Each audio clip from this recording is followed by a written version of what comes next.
This is Guardian Radio, your station for up-to-the-minute news and intelligent, interactive, and engaging conversations. 96.9 FM. The views and opinions of the hosts and guests are their own and do not necessarily reflect the views of the management and staff of Guardian Radio.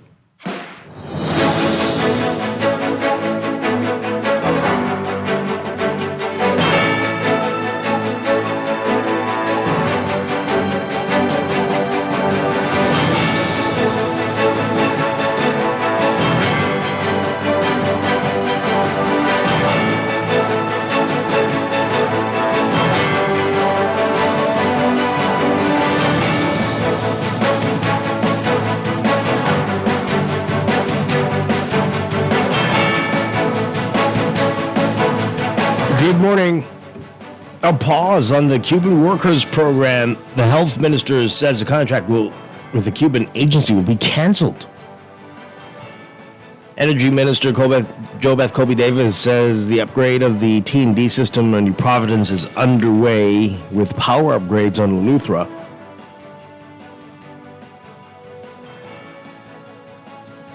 And are there new fees with WSC?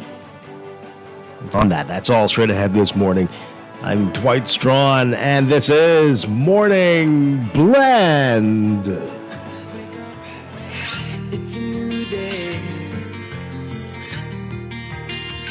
Wake up, it's a new day. It's the start of a new way. Good morning again, Bahamas. It is Tuesday, June 17th, 2025. This is Morning Blend on Guardian Radio 96.9. Again, I'm Dwight Strachan. In a moment, Duquesne will be joining us. Also this morning, we'll get a preview of film making its debut this week here in the Bahamas. We'll tell you all about that. And later in business, we're talking with the Bahamas Chamber of Commerce and Employers Confederation, our monthly Chamber Hour series with them. Always a lot of exciting things going on. We will get details in just a bit. That's ahead, but first it's time for The Overnight, the latest breaking news from while we're sleeping, and the top national and international headlines this morning.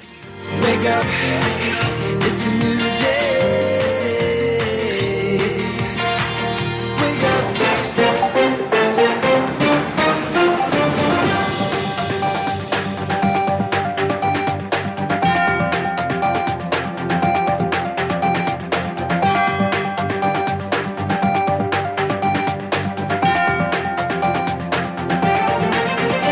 In the overnight, the government has paused a controversial program with Cuba, which recruits teachers and healthcare professionals for work in the Bahamas.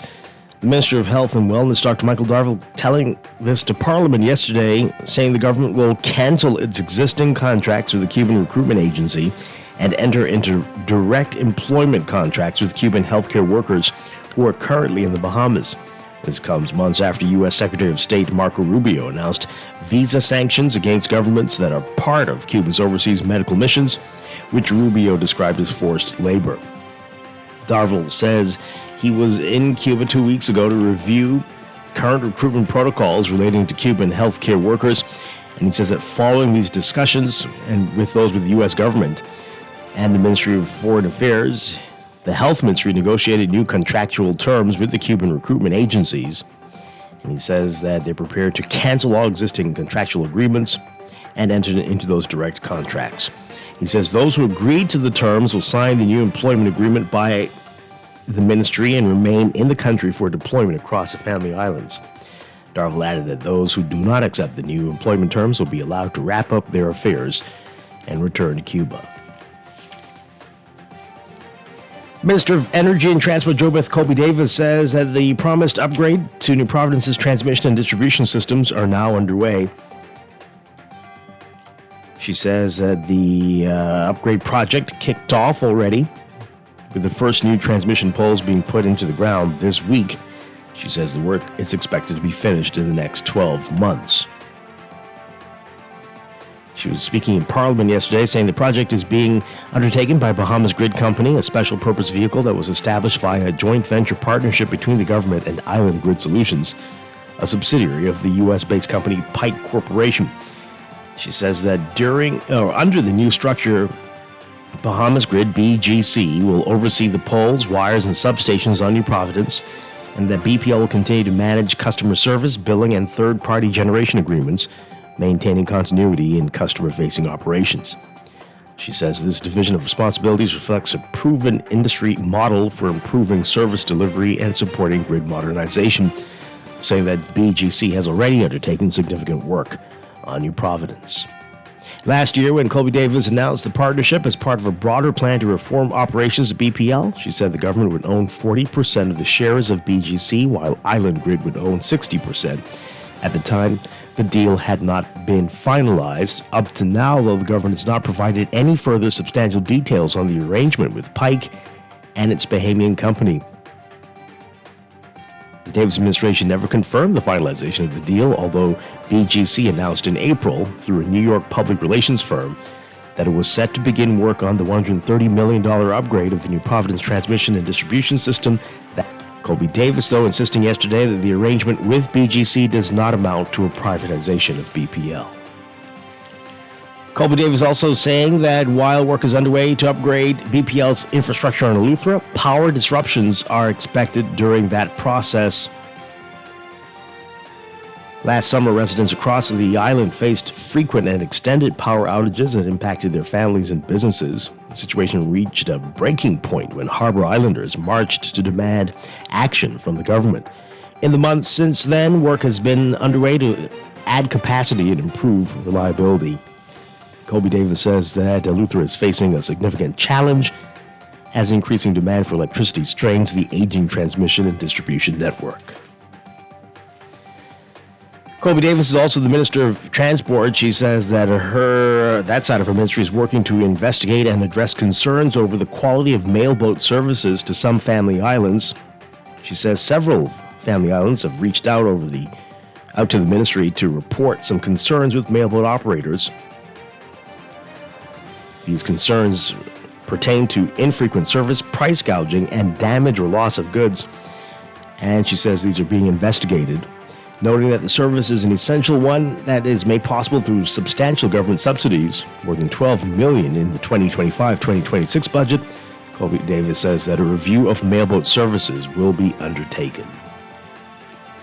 While in South Andros, MP Leon Lundy denied that there have been fee increases at Water and Sewage Corporation, St. Barnabas MP Shannon Cartwright claims that this is not so. After Lundy, who has responsibility for WSC, contributed to debate on the budget yesterday, Cartwright rose to question him about fees of the corporation, saying that there have been changes to the fee structure. Lundy did not rise to respond to Cartwright, and Deputy Speaker Sylvanus Petty noted that he could not be forced to respond to the member following heckling from the government. MP's Cartwright said the government was not willing to acknowledge that there was a fee increase, but Lundy then rose and said there are no tariffs and no fees, clear and simple. An American tourist who admitted to fondling a woman as he performed a lewd act could spend 8 months in prison if he doesn't pay a $5,000 fine. 46-year-old Corey Smith of Tampa, Florida, pleaded guilty to charges of indecent assault and indecent exposure at his arraignment before Assistant Chief Magistrate Carolyn Vogue Evans on Monday. Bahamian police arrested Smith after the Carnival Freedom docked at the Nassau Cruise Port on June 13th. Smith's 21-year-old American victim had just celebrated her birthday with her family at a nightclub on the ship when she stopped to use the bathroom around 4 a.m. Smith came into the bathroom and started touching the woman's butt and genitals.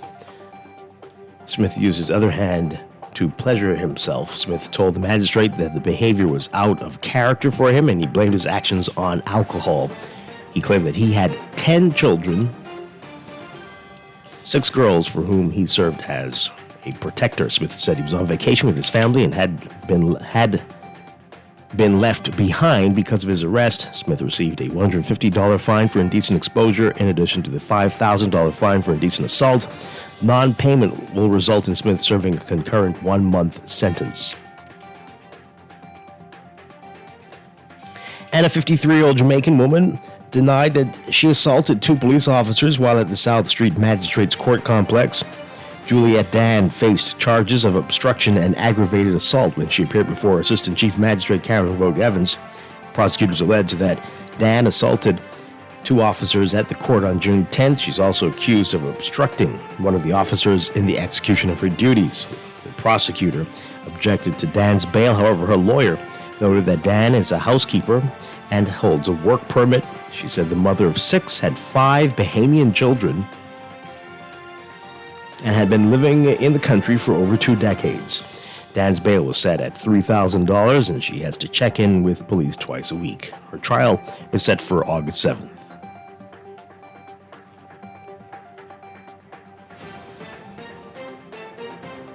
Overseas, Israel appeared to be expanding its air campaign on Tehran 5 days after its surprise attack on Iran's military and nuclear program.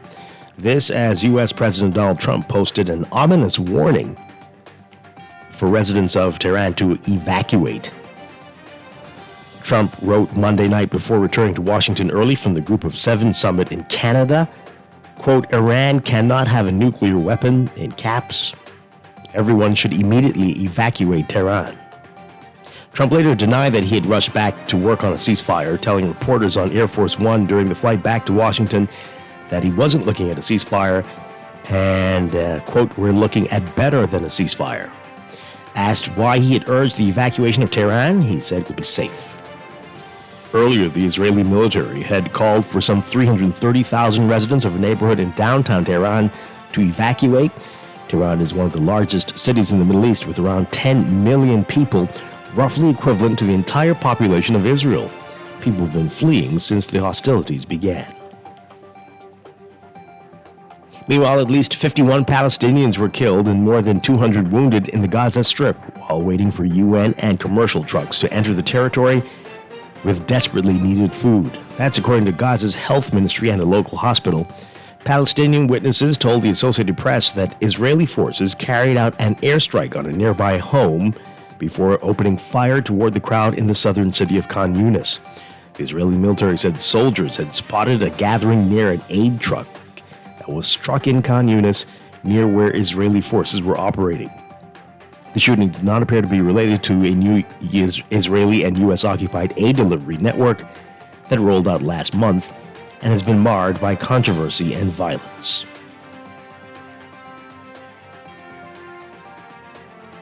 A nighttime Russian missile and drone bombardment of Ukraine killed 15 people and injured 131 others while they slept in their homes.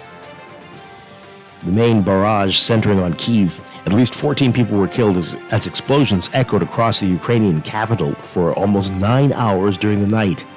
The Kyiv City Military Administration confirming this, saying the bombardment demolished a 9-story residential building, destroying dozens of apartments.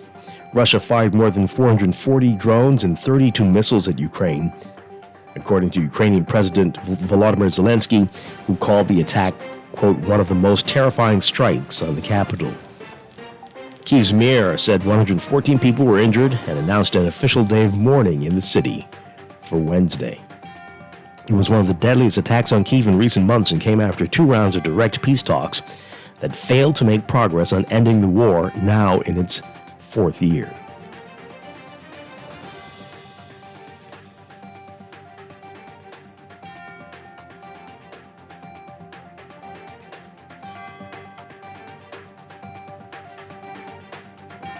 And in the Pacific, Tropical Storm Dahlia has formed in the eastern Pacific Ocean just south of the southwestern coast of Mexico.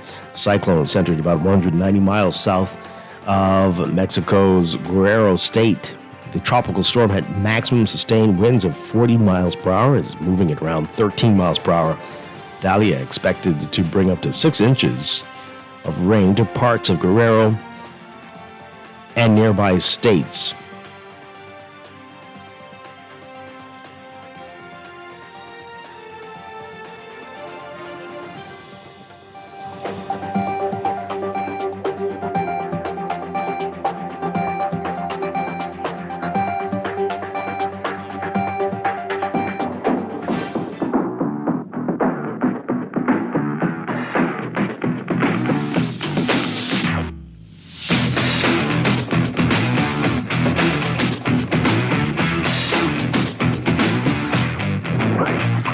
It's time for sports, brought to you by Kalik.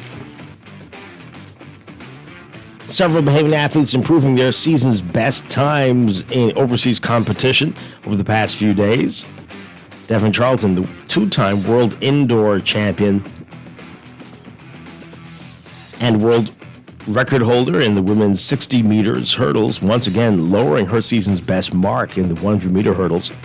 She was in action at the 58th Bauhaus Galen Diamond League meet in Stockholm, Sweden. Charlton posted a time of 12.59 seconds in the final of the women's 100-meter hurdles, narrowly missing the podium, finishing fourth overall.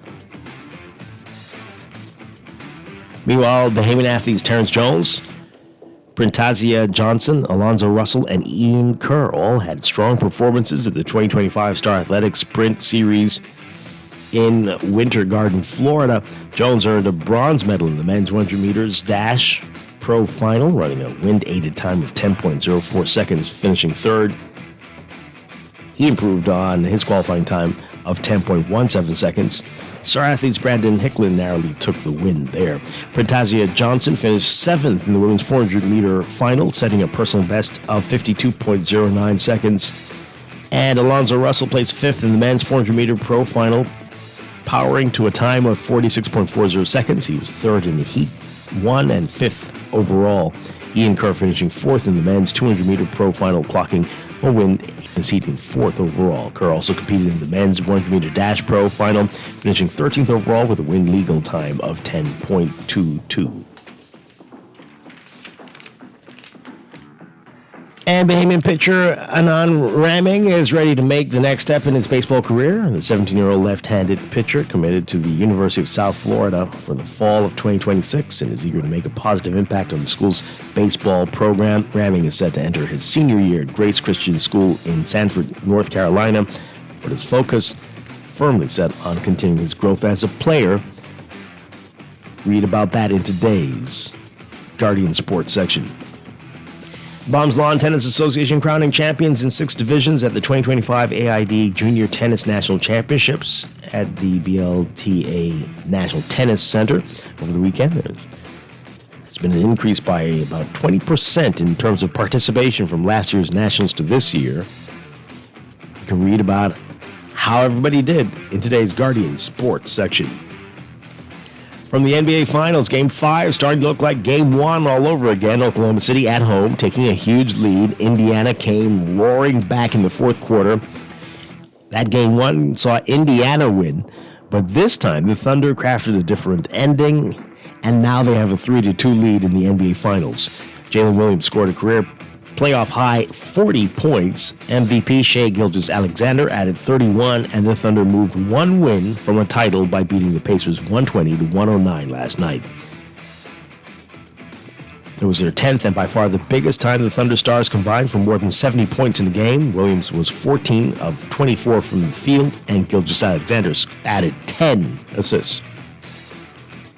Meanwhile, Pascal Siakam had 28 points for Indiana, which will host Game 6 Thursday night.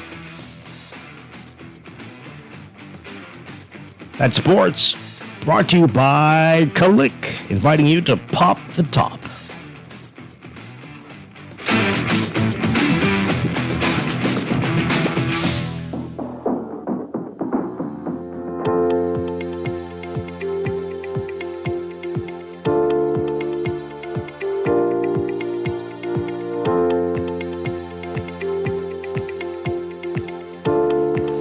In your weather for today, brought to you by Blanco Bleach. We've got the influence of a broad high-pressure ridge maintaining mostly stable conditions with very warm temperatures and moderate to locally fresh breezes. We are looking at an upper-level low and its associated mid-level trough to move into the area by Wednesday. That's going to increase tropical moisture, primarily over the southeastern and central islands. And this is going to elevate shower and thunderstorm activity across that area through to the end of the work week. In the meantime, though, beachgoers and swimmers should be alert along east and south coast beaches as there is a moderate risk of rip currents. And everyone's being advised to remain hydrated, wear loose-fitting clothing, sunscreen, take frequent breaks, as again, we're expecting UV indices and the heat index to be in the extreme, or at least very high range. So for today, for most areas, we're looking at partly to mostly sunny, hot, and humid conditions, turning fair tonight. About a 10 to 20% chance of showers across most areas, about up to 30% chance of showers for the southeastern islands. Wind southeasterly at 10 to 50 knots and gusty at times for the extreme northern islands. East to southeast at 10 to 50 knots and gusty at times for the rest of the country. Look for high temperatures around 91 Fahrenheit, 33 Celsius, but the heat index will make you feel like it's 102 Fahrenheit, 39 Celsius. Overnight lows tonight getting down to about 80 Fahrenheit, 27 Celsius. That's your first look at weather this morning. We'll have more on your extended outlook and a look at the tropics coming up in just a bit. This weather check brought to you by Blanco Chemicals. Blanco Chemicals. When hurricane season hits, cleanliness and safety matter more than ever, and Blanco Chemicals has you covered with bleach products, regular, extra strength, lemon scented, and fabric friendly, plus laundry detergents, pool chemicals, and more. Stock up on trusted cleaning essentials before the storm. Look for Blanco Chemicals at your favorite grocery store or call 324-1212 and visit blancochemicals.com.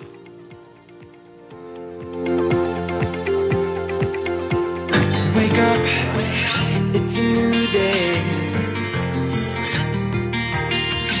Wake up, it's a new day. It's the start of a new way. Don't you know that it's the start of the end? It is time for break, but when we come back, we're discussing the day's top stories right here on Morning Blend on Guardian Radio 96.9, your home for fresh news and smart talk all day. It's a new day.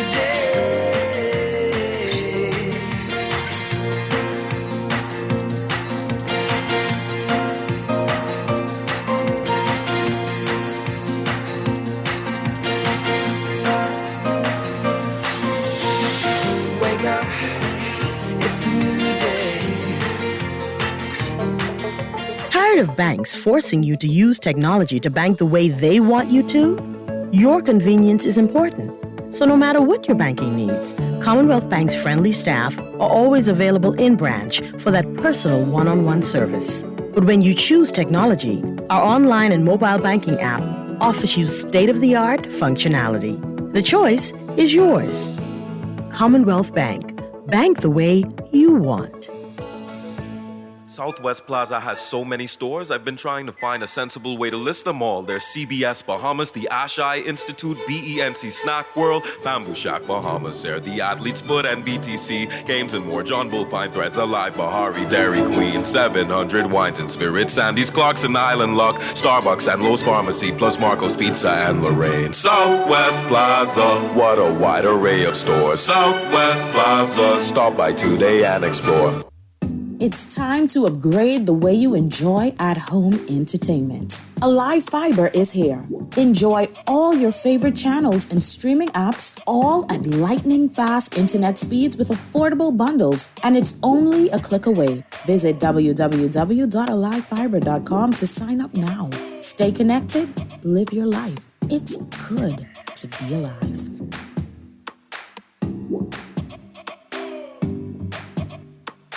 Screws and Fasteners World, Balfour Avenue and Palm Beach Street, has those hard-to-find fasteners for you right now. You can find stainless steel regular hex, carriage bolts, galvanized bolts, threaded rods, nails, self-tap screws, sex bolts, anchor bolts, turnbuckles, masonry tools, hand tools, and weed whacker strings. Check out the rope selection and car body fasteners, too. Special orders are welcome.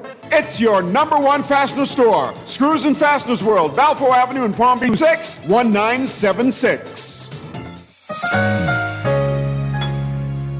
You work hard, you do your best, but sometimes a little extra support can make all the difference. At Fidelity, we offer personal loans to help with whatever financial challenges life brings.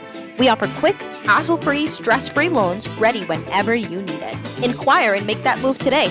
Call 356-7764. Fidelity, we're good for you.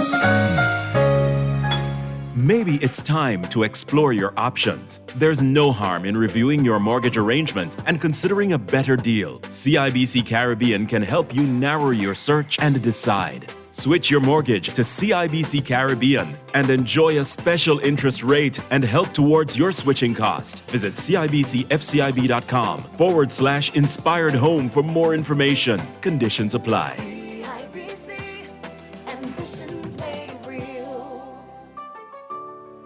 It's official. The BYD showroom is now open at the mall at Marathon, and it's like a portal into the future. Sleek rides, cutting-edge tech, all from the world's #1 electric car brand. Slide through for a free coffee at the Dream Bar and let the Easy Car Sales team show you why everyone's falling in love with electric. Rain or shine, it's cool, comfortable, and convenient. Open 10 to 6 daily through the food court entrance at the mall. Your electric journey starts now. Wake up, it's a new day. Wake up, it's a new day. It's the start of a new way. Don't you know that it's the start of the end of the old way. Wake up, it's a new day. Wake up, it's a new day.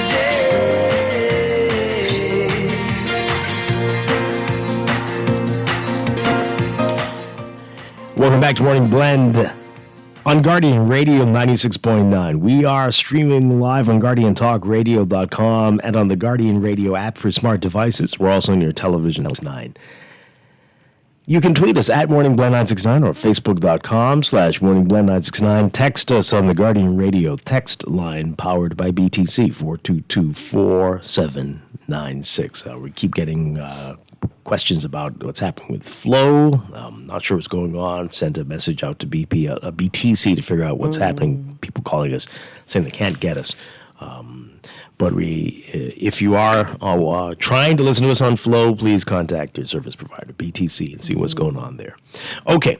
Once again, I'm Dwight Strachan. Joining me now, Dean. Good morning. Good morning, Dwight. Good morning, Bahamas. Great to have you with us. Good to see you in studio. Yeah, I feel strange.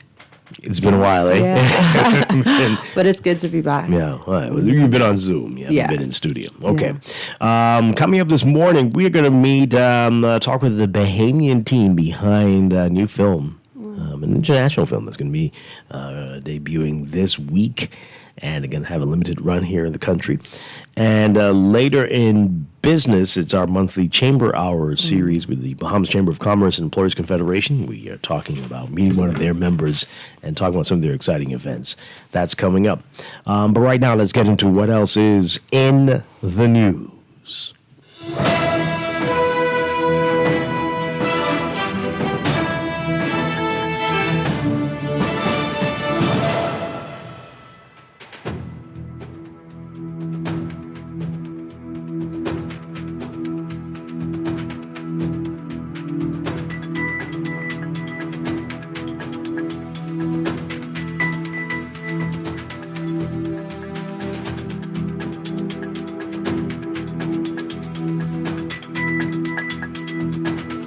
And in the news, we're getting a lot of our messages from our listeners about bushfires in the Coral Harbor area. This apparently started late yesterday, and it's still raging. And a couple of people telling us they've called 911, and 911 says they are aware, but still nobody's come yet. And not sure how widespread it is, but it started. I know somebody told me about it yesterday, but at least a couple people saying it's videos and saying that, it's still happening, and it's pretty scary. It's been very dry, of course, we know. By now, I'm pretty sure we've seen a lot more rain. This is June, after all, right? But the rain hasn't come yet. We'll see. We'll see how this goes. But hopefully they can get a truck out there, something out there to get this before this gets closer to people's homes. But and it is, with the amount of fires I think we've been having around town, it's probably anxiety inducing, Well, hey, I mean, we know we do have a dry season, we do have a brush fire season, but by now this should be coming to an end. And so people still need to keep in mind, be careful with these cigarettes, be careful with whatever you're throwing out. Dispose of things properly. We are in a deficit, it seems, for rain. Yep. And we hope somebody gets out there soon to deal with that one. Okay, or the rain comes, one of them, or both. Hopefully it just stays in the forest. Yeah. All right, so quite a few interesting things to talk about in the papers today, including BPL, some interesting language, but we're still not getting the details about exactly what's happening. The work has begun, all this amazing stuff is happening, but is the deal really finalized? What's going on? We'll get to that in just a bit. But the big headlines in the papers: pause on Cuban workers program. Health Minister Darville says the contract will be canceled with the Cuban agency that they currently are dealing with. Our Tanika Thompson explains today. So the government has paused a controversial program with Cuba which recruits teachers and healthcare professionals for work in the Bahamas, according to Minister of Health and Wellness, Dr. Michael Darville, who was speaking in Parliament yesterday. He said the government will cancel its existing contracts with the Cuban recruitment agency and enter into direct employment contracts with the Cuban healthcare workers who are currently in the Bahamas. This comes months after U.S. Secretary of State Marco Rubio announced visa sanctions against governments that are part of Cuba's overseas medical missions, which Rubio described as forced labor. Darville said he was in Cuba 2 weeks ago to review current recruitment protocols relating to Cuban healthcare workers. He told the House yesterday that following discussions with the U.S. government through the Ministry of Foreign Affairs, my ministry negotiated new contractual terms with the Cuban recruitment agencies. After fruitful negotiations, we are prepared to cancel all existing contractual agreements and enter into a direct contractual agreement with Cuban healthcare professionals currently in the Bahamas. Those who agree to these terms will sign the new employment agreement by the ministry and remain in the country for deployment across the Family Islands. Darville added that those who do not accept the new employment terms will be allowed to wrap up their affairs and return to Cuba. He said, quote, all further recruitment exercises of Cuban teachers and healthcare workers are currently on hold, pending the outcome of the ongoing discussions between the Ministry of Foreign Affairs and our relevant counterparts in the United States. United States. What? The who? The what? United States. The who? Or Cuba. I get this. Okay. Yeah. Okay. Anyway, pending the outcome. Okay. Anyway, while the Davis administration has insisted that it is not engaging in forced labor, in May, Prime Minister Philip Davis told reporters the government was negotiating its labor agreements with Cuba and would pay all foreign workers engaged with the government directly. Davis's comments came after his trip to Washington, D.C., where he met Rubio and discussed the same. Yesterday, Darville reiterated the need for Cuban healthcare workers due to shortages in the public sector, which he said are due to poor planning on the part of successive administrations and other nations luring Bahamian workers away with incentives. While the Cuban recruitment program is on pause, the Ministry of Health will continue to recruit specialist nurses and other health workers from Africa, the Philippines, and India to address the short-term shortages in the country, while continuing to train Bahamian healthcare workers. According to Minister Darville, there are 3 ophthalmologists assisting with the Cuban Eye program, 3 nurses, 10 biomedical engineers, 8 lab technicians, and 11 technicians from Cuba currently working in the public health sector. He says the majority of these workers are scheduled to be deployed to the Family Islands as part of the ministry's plan to provide lab and diagnostic services island to island. He says significant investment has already been made in cross-training the Cuban allied healthcare professionals, and the installation of lab digital diagnostic equipment is currently on the way. He said this can be supported by Cuban biomedical engineers working side by side with suppliers from the United States. He said Cuban workers receive the same benefits as Bahamian employees and are, quote, treated well. Now, you may recall the Tribune and the Miami Herald previously reported on a leaked contract between the government and Cuban workers that purportedly showed that the government directed that most of the money paid for the services of 4 Cuban health professionals be paid to a Cuban government entity.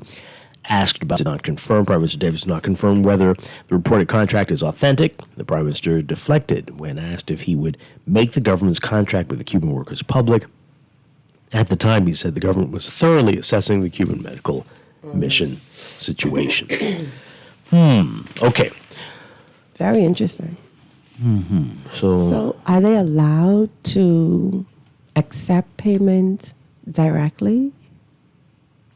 The Cuban workers, that is. he says if the ones who are working here currently want to, I guess they'll be responsible in giving whatever they're supposed to back to the Cuban government, or face consequences Right. upon their return, or have their families face the consequences. I don't know how it works. Or seek asylum? Okay. And for those who don't want to take any chances, I guess this will be the time for them to go. They'll go. But there won't be any recruitment until after the ongoing negotiations between the Bahamas Ministry of Foreign Affairs and counterparts in the U.S. So I have questions. You and me both. Are they here of their own will, or were they sent here by the Cuban government? Do they have Both, maybe. right? I don't know. I know it's a communist country. Can they even decide that they want to come or not come? Or are they on assignment and so their funds go back to Cuba? We'd have to ask them. I suspect Yeah. it's a bit of both. We need right? to talk to them. No, they won't talk to them. Well, we need to talk to them because there are questions. I'm sure you can find some off the record. You know. But hey, you get to go to a country where there is some freedom. Right. You Right. have That some, part. You're right. and send money back to your government and help your family back home. But you get a taste of Freedom. something else. Yeah. So Maybe. and the Cuban government gets them. So it's a win-win probably. But just. Doesn't feel right. It feels even creepier than before now, Yeah. right? Let's get your reaction to it, folks. What do you think about it? 323-6232. Put yourself in those shoes and see how you would feel. 325-4316. 325-4259. Call us toll free, 242-300-5720. Tweet us, Facebook us, text us, 422-4796. Yeah. Interesting times. Yeah. Good morning, caller. You're live on the air. Yes, good morning. I would feel perplexed. But Hi. Before I explain why, I would like to make a recommendation to those who cannot reach you on Flow or any of through the internet service provider. Do what I did.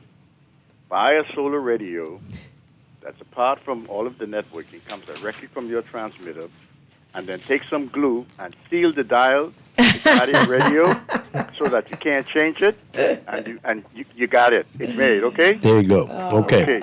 Now, back to the Cubans who may be seeking asylum and who, we need to talk to them, according to your... Yes, we really do need to talk to them. But I am wondering, have the government been forced to make this decision because of the U.S. pressure or not? What do you think? I think they have been forced to make this decision because of the pressure. Now, what we need now is to consider how many other things we need to have the U.S. government force this government to do, including... Well, only unless it benefits them. So us, I don't know. I don't know if they'll do it.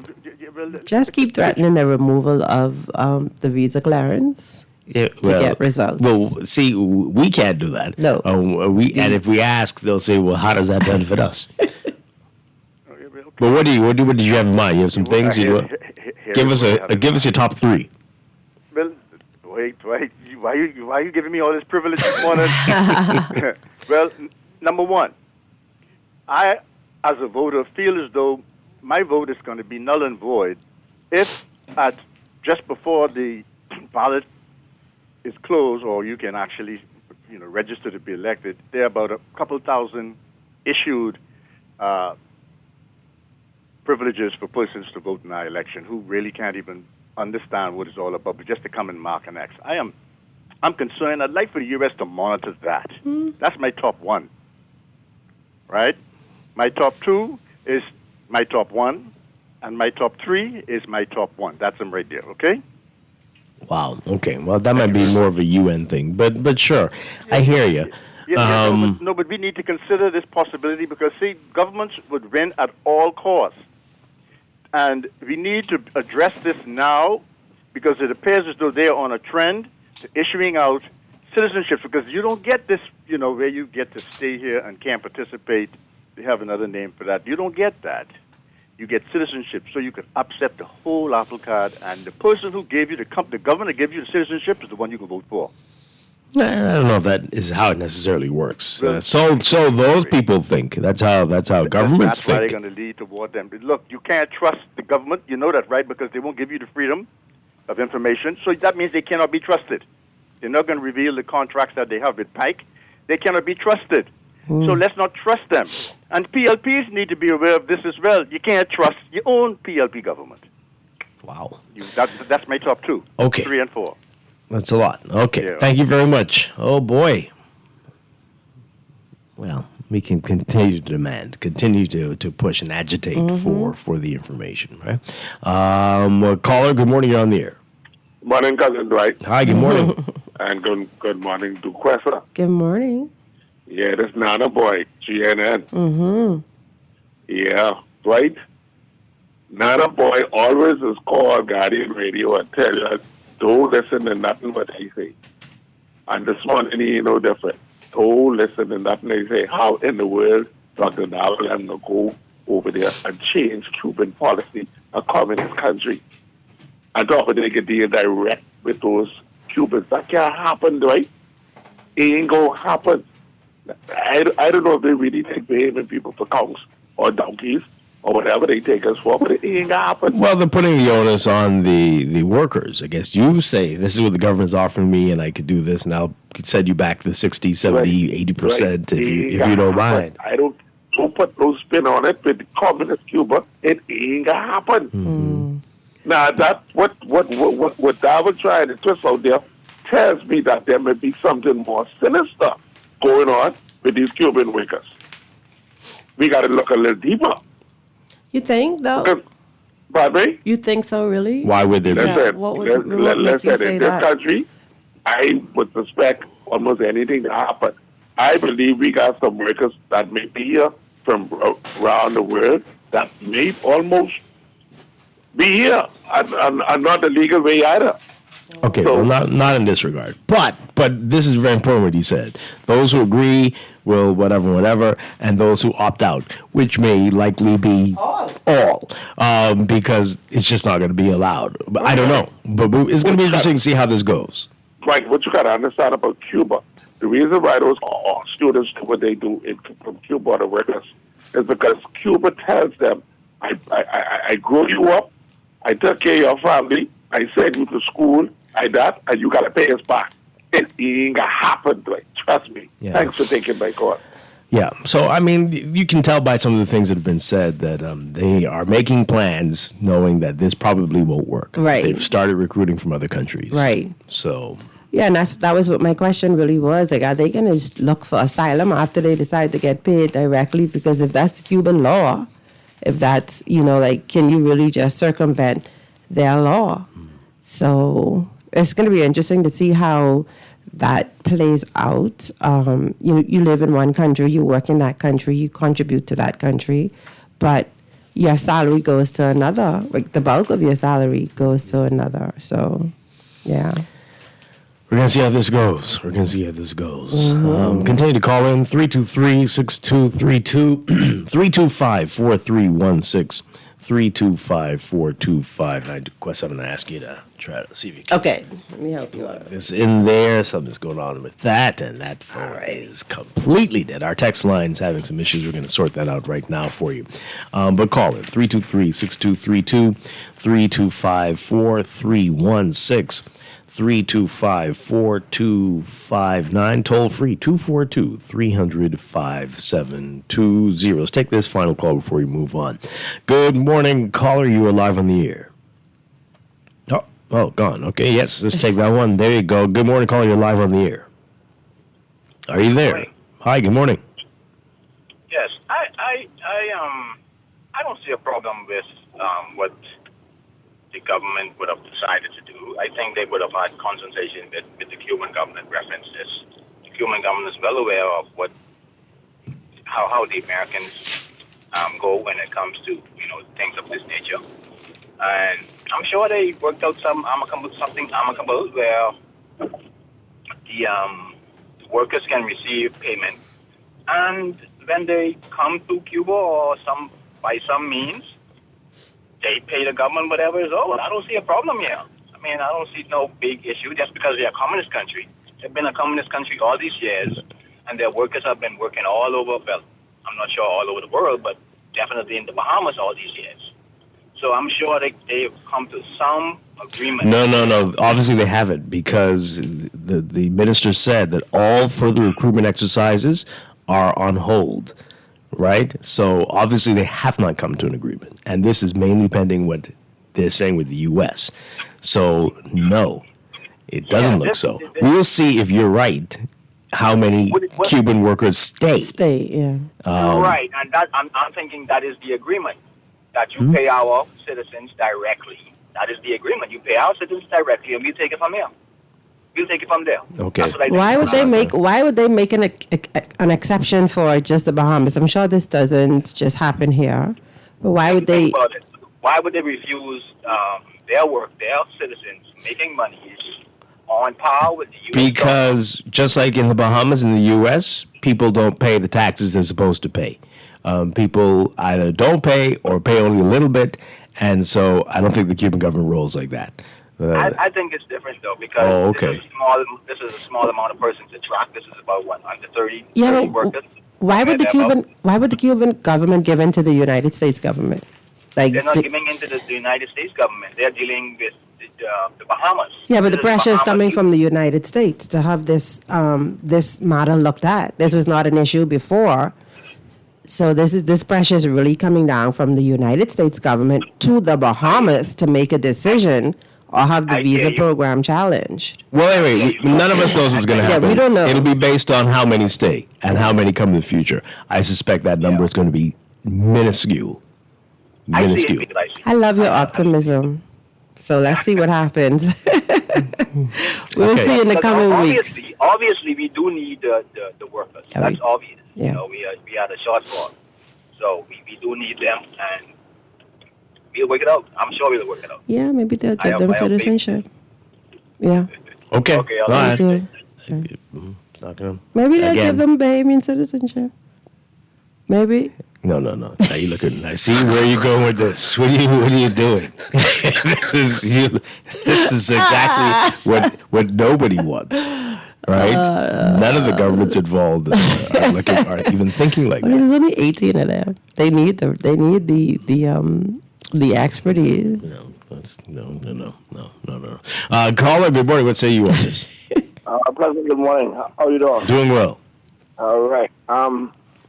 I want you, because back in the days now, this is going to be like maybe 20 years, I had a friend, he's a police officer, and he has a girlfriend in Cuba, right?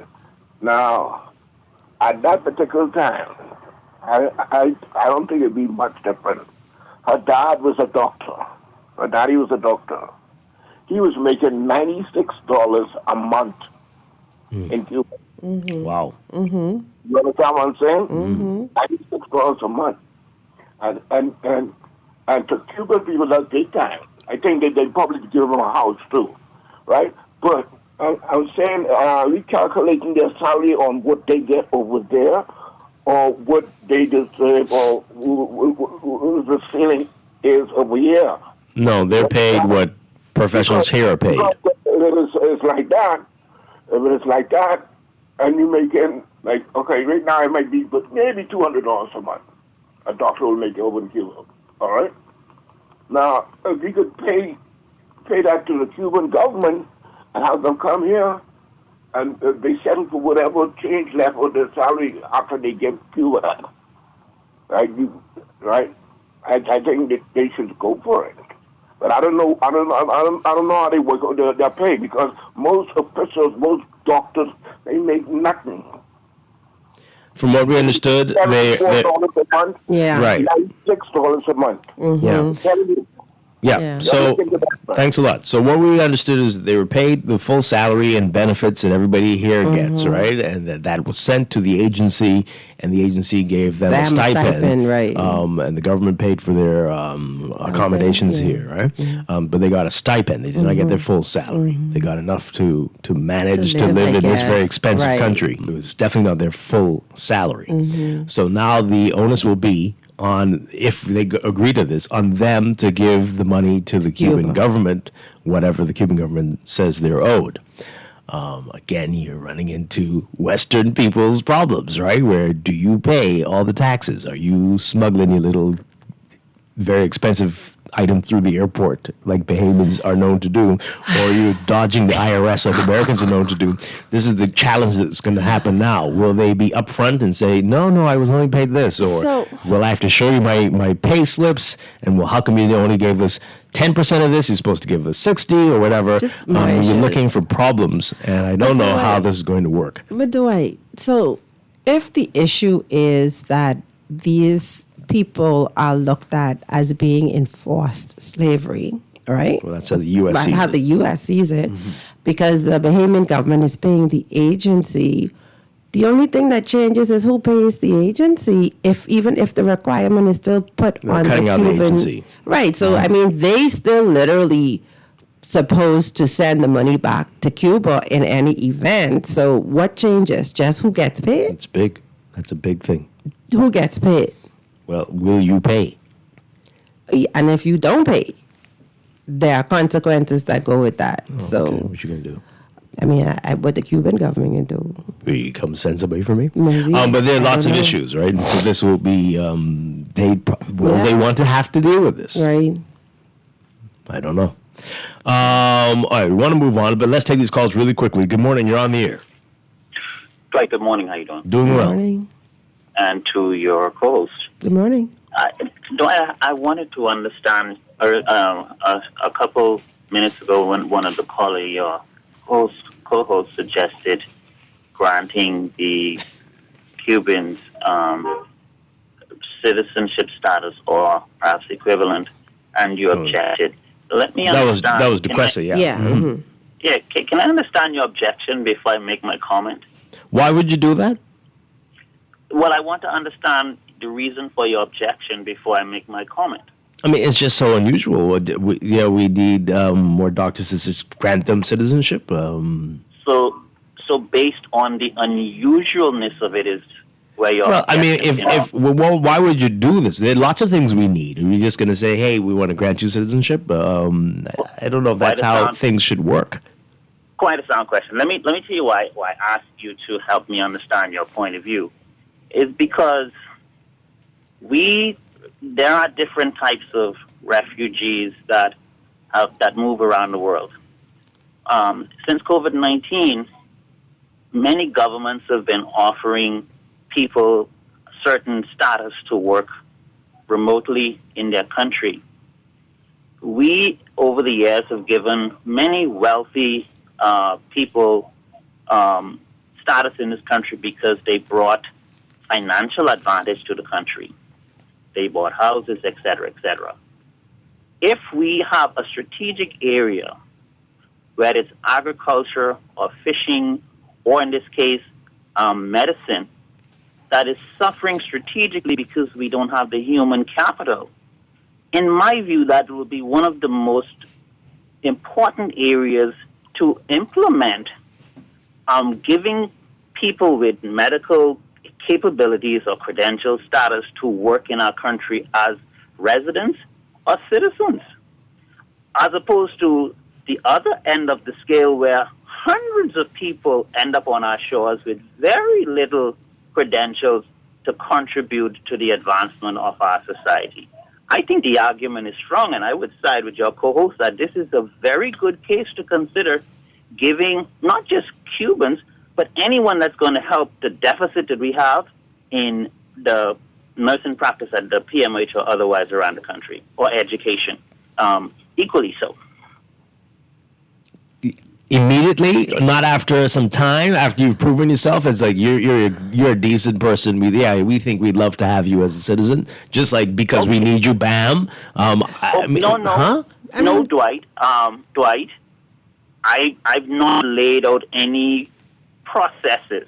I've only raised the fact that it is a good place to start looking at how we recruit good economic or should I say academic refugees into our country.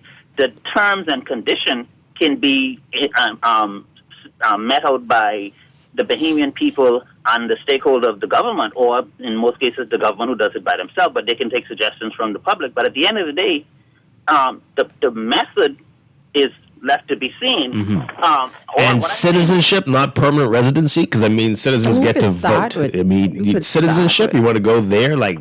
No, Dwight. There are different levels of status. People have residency. Mm-hmm. We can even review and come up with a new category. Since COVID-19, we came up with a new category for people to work remotely in the country. It's nothing. It's not far-fetched. But we do need additional expertise. We have a population decline, according to the Department of Statistics, but we also have challenges finding people with their various academics. We just hired someone to work at the level of the university. When they finish making that money, they can leave and go. Okay. What if we had criteria where the person had to remain?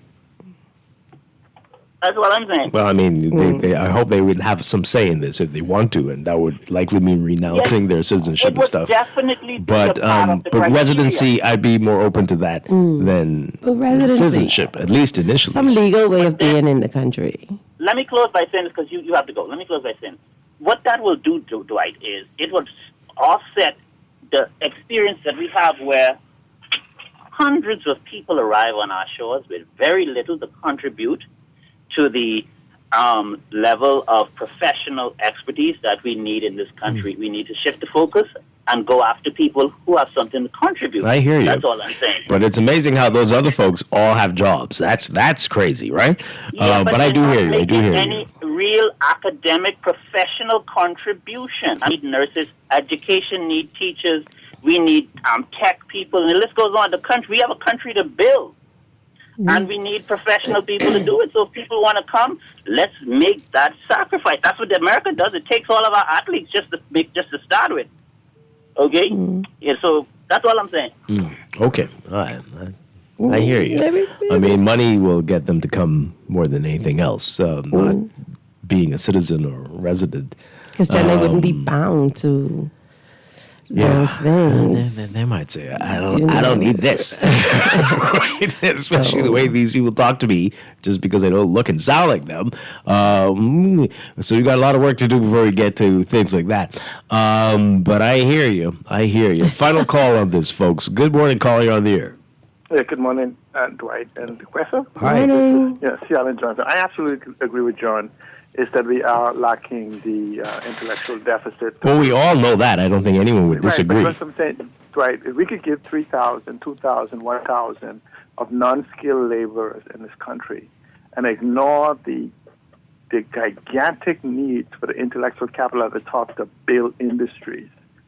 And, for instance, the Cuban doctors, I do have some varying views, because once you give them the human citizenship, if you don't do the compensation, they definitely would they'll just go to the United States or any other countries. So there's a balancing act, but there's a conversation to be had. Or get into other industries. Right. That would be more profitable. This is the problem. We're not having these conversations on immigration and incentives to get the intellectual capital that we need inside of these countries, where we could even be in a position to attract Americans to come to the Bahamas, or this whole concept of our Bahamian professionals that go away, and 75% of them based on visas that is issued and has never come back, that don't come back because there is no environment. So it's creating the environment for it to happen. But on this whole concept that the government is saying, right, and I don't know if you go into energy and everything else, it's like we are continuously gaslighted. We are trying to give us a narrative that we should follow. We look at the fact of say the power company on New Providence. Take that for an example. If what happened is not privatization, I expect Perry Gladstone Christie, Brave Davis, and Fred Mitchell and all of them to apologize to the Right Honorable Hubert Alexander Ingram, because they said what he did to BTC was privatization at 49%. And it's 60% given away in multiplexes, not with direct ownership, where we'll own through another company, and through this other company. Then they should be, castrate in the front of him, apologizing for accusing him of privatizing BTC. Prostrate, not castrate. Prostrate. But here's and the problem is that we cannot seem to get any information on any improvements, any contracts, anything, as if though they are running a private enterprise. And people outside their private enterprises is demanding information on their private company. They've told us it's none of our business, and there will be no freedom of information, which means there will be no transparency. That means there is no true anti-corruption, which then basically maybe have me question your integrity. And this is not the type of government, because, Dwight, people around the world read your newspaper, listen to your radio station, listen to the comments and everything, and it reflects on us as a country. And our leadership begins at the top. So when they say, if this is what the top is doing, we can only assume it's going to be even worse to the bottom. And so clearly, I might want you to call back on when we get to BPO. So, yeah. Thank you so Thanks much. a lot. All right. So here's, as we go to the break, this text. So people saying the fire trucks did come last night. They did come. There might still be some pockets burning, but it definitely is not as bad as it was last night. So that's two text messengers saying that. Okay. All right. But the video we're seeing is from this morning. So it's still smoldering out there, and we desperately need some rain to get a handle on this situation. All right, we're going to take a break. When we come back, what we're hearing now about BPO, the work that is going on, but still the details. Have they dotted the I's and crossed the T's? That's what we were told. That's the only thing why we haven't gotten the details about this Pike deal.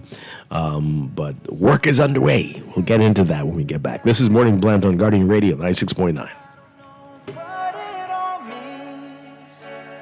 Since I survived, I realized wherever you go, that's where I'll follow. Nobody's promised tomorrow, so I'ma love you every night like it's the last night, like it's the last night. If the world was ending, I'd wanna be next to you. If the party was over and our time on earth was through,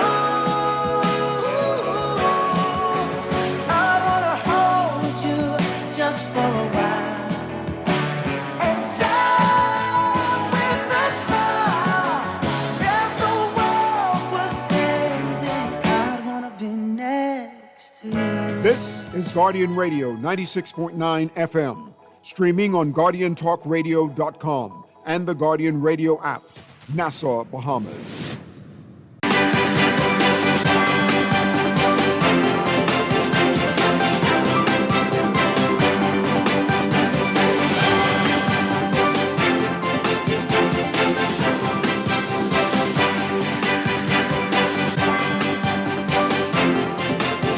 It's time for your first look at traffic for the morning, brought to you by RBC. With RBC, reaching your goals happens here. In real-time traffic, not looking so bad out there, as a lot of schools are closed already, and so quite manageable, even in the hotspot areas like Mile Butler Highway. You're just going to see some slow-moving traffic, but definitely not bumper to bumper. Not quite. So manageable indeed. But there is some building traffic on Tawny Quillen's Darling Highway westbound towards that roundabout. So keep that in mind if you're there. And we're seeing just some congestion at the East Street and East West Highway Independence Drive roundabout. Robbins Road looking busy for you, though, from Soldier up to Old Trail if you're heading westbound, and some slow-moving traffic north of that intersection on the Soldier Road side, northbound. Those are another update for you in our 8 o'clock hour. This Morning Blend traffic brought to you by RBC. With RBC, your ideas happen here.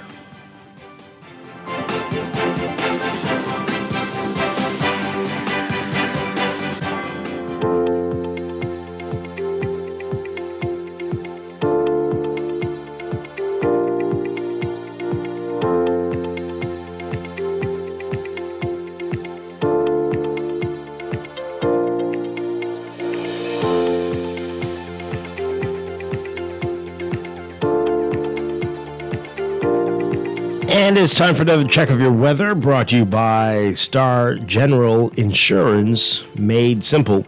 Here's what's going on. We've got high pressure that is supporting mostly stable conditions, along with very warm temperatures and moderate to locally fresh breezes. But an upper level low and its associated mid-level trough is expected to move into our area by Wednesday.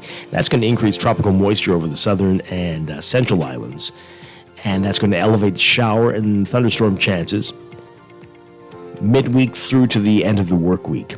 Meanwhile, beachgoers and swimmers should exercise caution as there is a moderate risk of rip currents along east and south coast beaches. And everyone's being advised to limit outdoor activities if you can, or at least stay hydrated and wear loose-fitting clothing and sunscreen, sunglasses, as you're expecting UV indices to be in the extremely high range and heat indices to be making it feel like it's in the triple digits. So for today, for most areas, partly to mostly sunny, hot, and humid, becoming mostly fair tonight. Only about a 10 to 20% chance of showers for most of the country, up to about 30% chance for the southeastern islands. Temperatures around 91 Fahrenheit, 33 Celsius for highs, but the heat index will make it feel like it's 102 Fahrenheit, 39 Celsius. Overnight lows tonight getting down to about 80 Fahrenheit, 27 Celsius. In your extended outlook for Wednesday, tomorrow, partly sunny with a few cloudy intervals across the northern and northwest Bahamas during the day. Partly cloudy to cloudy in the central and southeast Bahamas, becoming partly cloudy at night. By Thursday, for the northwest and northern islands, a mix of sun and clouds during the day, becoming mainly fair at night. Partly cloudy through the day and night for the central and southeast Bahamas. Pretty much the same for Friday into Saturday and Sunday. The tropics are quiet. Tropical cyclone formation not expected during the next 7 days. That's your Morning Blend weather check. Also brought to you by the Kids with Diabetes Summer Camp. The Healthy Bahamas Coalition and the Diabetes Association excited to present the Kids with Diabetes Summer Camp. All children with diabetes can attend this free camp June 30th through July 4th at St. Gregory's Anglican Church Hall, 9 a.m. to 1 p.m. Space is limited, so email thebda2020@gmail.com or WhatsApp 828-4194, or you can visit their Facebook page, The New Bahamas Diabetes Association.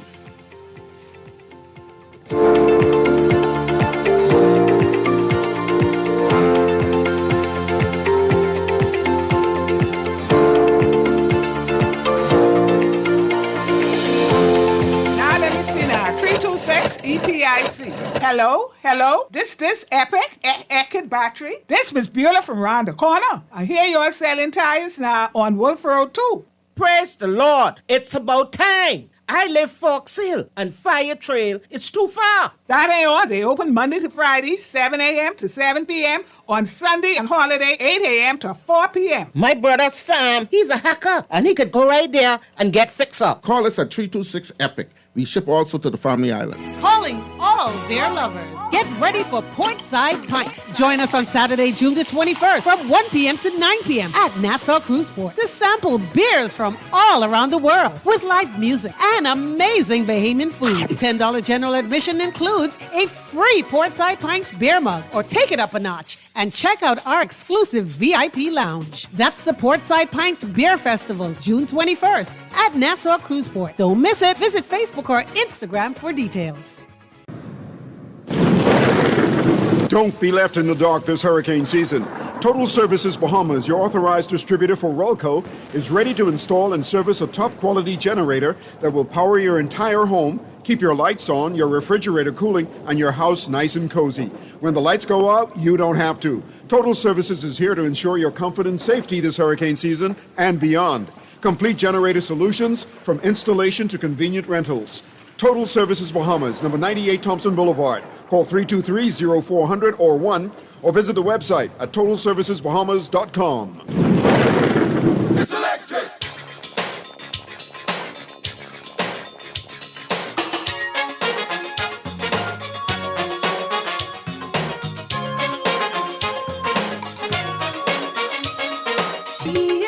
It's electric. You gotta feel it. It's electric. Ooh, it's shocking. It's electric. Dig that mix again with that bubbling up the man. She's a moving along electric. She sure got the boogie. You gotta know it. It's electric. Woogie, woogie, woogie. That you can't hold it. It's electric. Woogie, woogie, woogie. But you know it's there. Here, there, and everywhere. Welcome back to Morning Blend here on Guardian Radio 96.9. We are streaming live on GuardianTalkRadio.com and on the Guardian Radio app for smart devices. We're also on your televisions on Cable Bahamas Channel 969. Having some issues with flow, call your provider, call BTC and let them know that you can't hear us. Let them know now. Call them. All right, so that once again, Dwight Strachan and Duquesa Dean. Coming up in a few minutes, we are going to be talking with the Bahamian producers behind a new film, a foreign film, that is going to be making its debut here in the Bahamas this week. Looking forward to that conversation. And later, it's our Chamber Week series, our monthly series with the Bahamas Chamber of Commerce and Employers Confederation and Business. A lot to get to still on this Tuesday morning. But we continue with what's in the news. Okay, so in the House yesterday, Energy and Transport Minister JoBeth Colby Davis speaking on issues before her, including transportation, saying they're going to be reviewing mailboat services. But everybody wants to hear about electricity, right? The energy portion of it. Right. And she talked about Eleuthera, which has had many, many problems. Nightmares. Yeah, it has definitely been a nightmare, making what we experience in New Providence look like a daydream. Yeah. But she says power upgrades are coming. With the increase in demand, they're having lots of issues in Eleuthera, including Harbour Island, but they're working on it. She also gave some insight into what's happening here in New Providence. We still have lots of questions about Pike, Bahamas Grid, Island Grid, all of it. What's really going on? Where do things stand? Because they're working. Yeah. We've seen it. Yeah. But we saw all the details of the agreement between the government, BPL, and Pike. So take a listen to what she said yesterday. We'll look at the paper as well to see more of this. But listen to what JoBeth Colby Davis is saying. There's no privatization of BPL. No. BPL still no privatization of BPL. That's right. B is part owned by BPL. They can hear. The Bahamian people. The Bahamian people own BPL. So that means the Bahamian people has ownership in BGC. They understand public-private partnership, which is good for them. But try to muddy the waters when we are doing right by the Bahamian people. And we won't allow it in here. The public-private partnership brought both capital and technical expertise to support the T&D upgrade. This arrangement aligns with established utility practices, enabling long-term infrastructure investment while ensuring stable grid operations. Our T&D upgrade project has kicked off already, with the first new transmission poles being put into the ground this week, and the work is expected to be finished in the next 12 months. By way of update, I'm pleased to share that Bahamas Grid has made significant progress upgrading and modernizing New Providence Grid. Yes. I got you. They've installed over 237 overhead distribution poles, reconducted more than 107,000 feet of distribution wire, load balanced 58 circuit miles, serving over 16,000 customers, and enhanced system reliability by installing 47 interrupters. Yes. They've also performed over 2,400 hours of emergency work, expanded underground services, and strengthened the transmission system with 51 new steel poles, 400 feet of fiber, and 2,400 feet of new conductor. Yes. Okay, so they're doing a lot. There's a lot of work going on, and that is interesting. Who doing it? Somebody, BGC, the Pike people, but we still don't really know. Right. Like, wait, what? We thought you said the deal wasn't finalized there. We thought you said you're still dotting the I's and crossing the Right. T's. Has that happened? What did I miss? What did you miss? What did we miss? What's happening? I don't think we missed anything. I think that's how, they just go to work, and when the contract finalized, then they sign it. Would you work like that? If it's a government contract? Would you do that in your private? No, not privately. But No. with the government, Yeah. you can have your baby. Plus Yeah, you're doing all this right. work, so it doesn't matter. Right. Oh, I see. Mhm. So that means, again, the public is being fleeced. Okay. So there's more on why there is some confusion on the public's part, but the government seems to be acting like you all have to be confused about what's the big problem, what's wrong with you all, why can't you understand? Rachel Scott writing about it. So, just so you remember, last year when Colby Davis announced the partnership as part of a broader plan to reform operations at BPL, she said the government would own 40% of the shares of Bahamas Grid, while Island Grid would own 60%. So that's what's causing some of that back and forth there, because that sounds like you're a minority partner. And so the other folks, the private people, have the majority. Right. And so, to some, that sounds like it's been privatized. But anyway, but who knows? Maybe it's some new government math, and that doesn't mean that. Anyway, at the time, the deal had not been finalized. This was last year. Right. Up to now, the government has not provided any further substantial details on the arrangement with Pike and its Bahamian companies. In fact, the Davis administration never confirmed the finalization of the deal, although Bahamas Grid Company announced in April through a New York public relations firm that it was set to begin work on the $130 million upgrade of New Providence's transmission and distribution system that same week.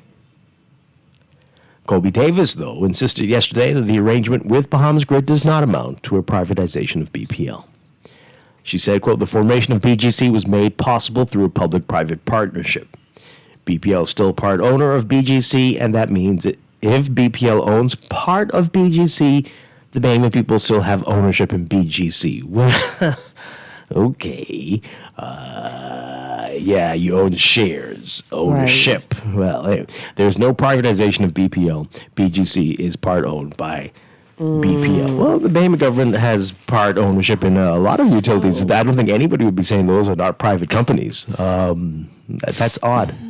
But I mean, she kept saying that the Bahamian people own BPL. The Bahamian people own BPL. So why can't the Bahamian people know what's going on with what they own? Like, why can't the information be given about what is going on? If the contract is finalized, share that. If it's not finalized, you may have given authorization to proceed with work on certain conditions or whatever, but why not just come out and say, so that the Bahamian people who own BPL could understand what's happening? I mean, does that make sense to you? Yeah, absolutely. That's all we've been asking for. Everyone's asking for it. Just some details, because the folks are working, and that's great, and nobody's upset about that.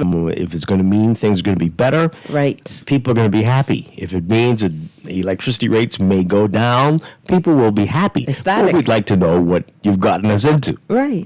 Just really outline it carefully. What were you dotting? What I's were you dotting? And what T's were you crossing? Right. And it's still being crossed and dotted, it appears. So what's left to do, especially when people have started working? It is just perplexing. But you're scolding folks across the floor who are asking the questions that all of us are asking. And they should saying ask. they're trying to stir trouble, and we just what's want to going know. on? We just want to know. 323-6232. 325-4316. 325-4259. Toll free, 242-300-5720. What are we missing? Something? Did we miss something? Caller, what say you? Good morning. Yes, Dwight, how you doing? And the question of Shellen Johnson. Dwight, just let me make one thing on the Cuban. Really quick on that. Yeah, 25% of its GDP for remittances, right? They send about 600,000 doctors around the world, not counting teachers and everything else. Darwell mentioned that they need approval from the U.S. for teachers and doctors.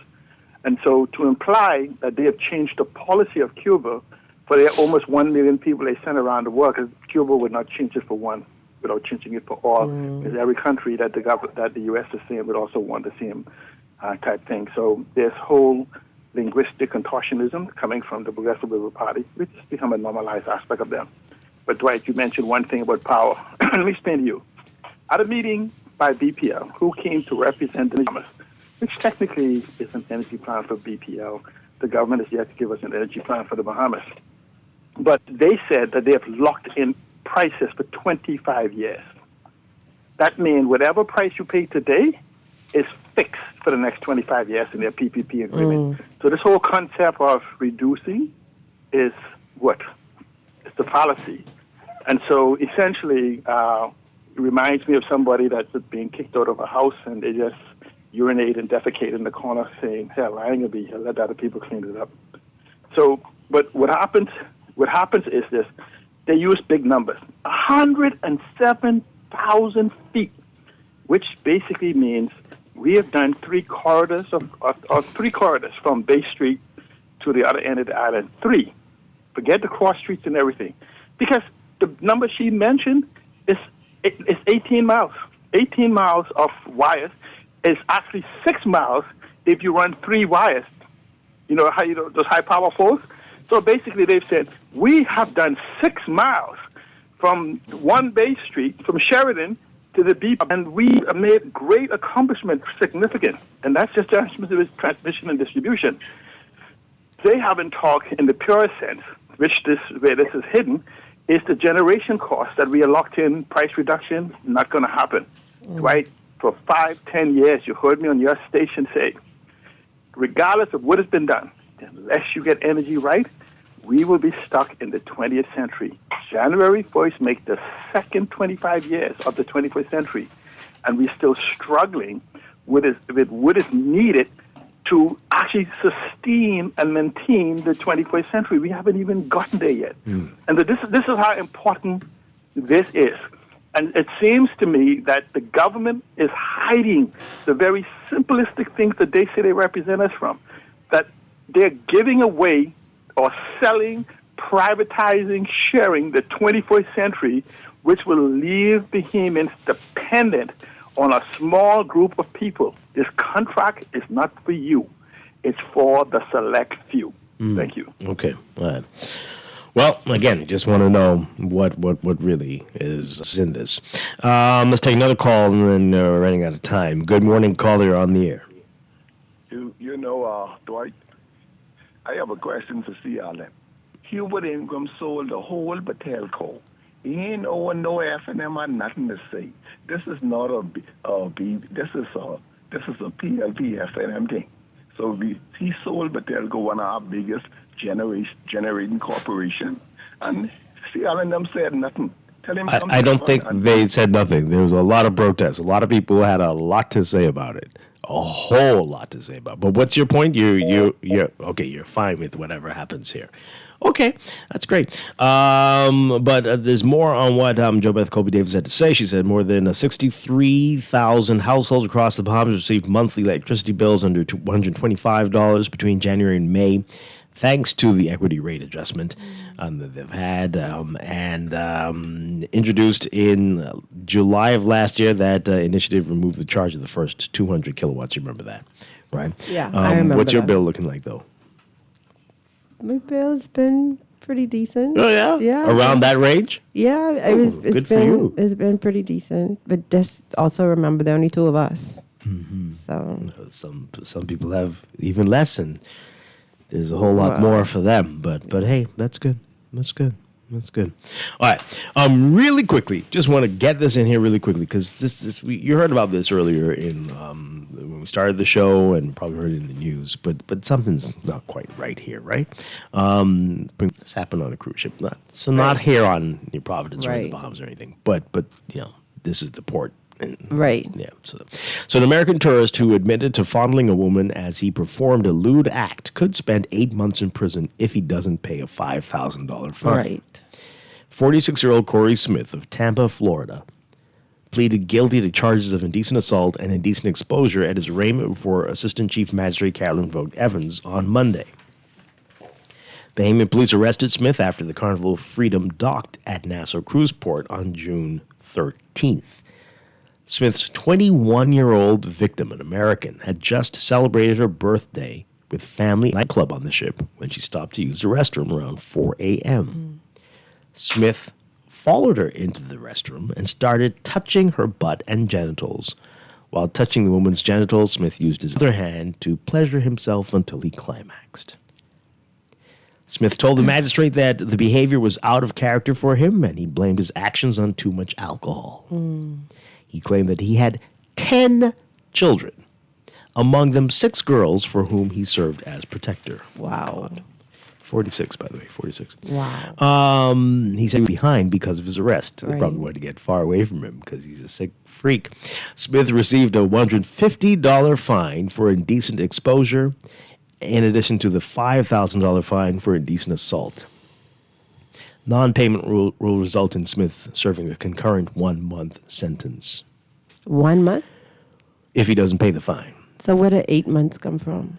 That's confusing. It'll be, where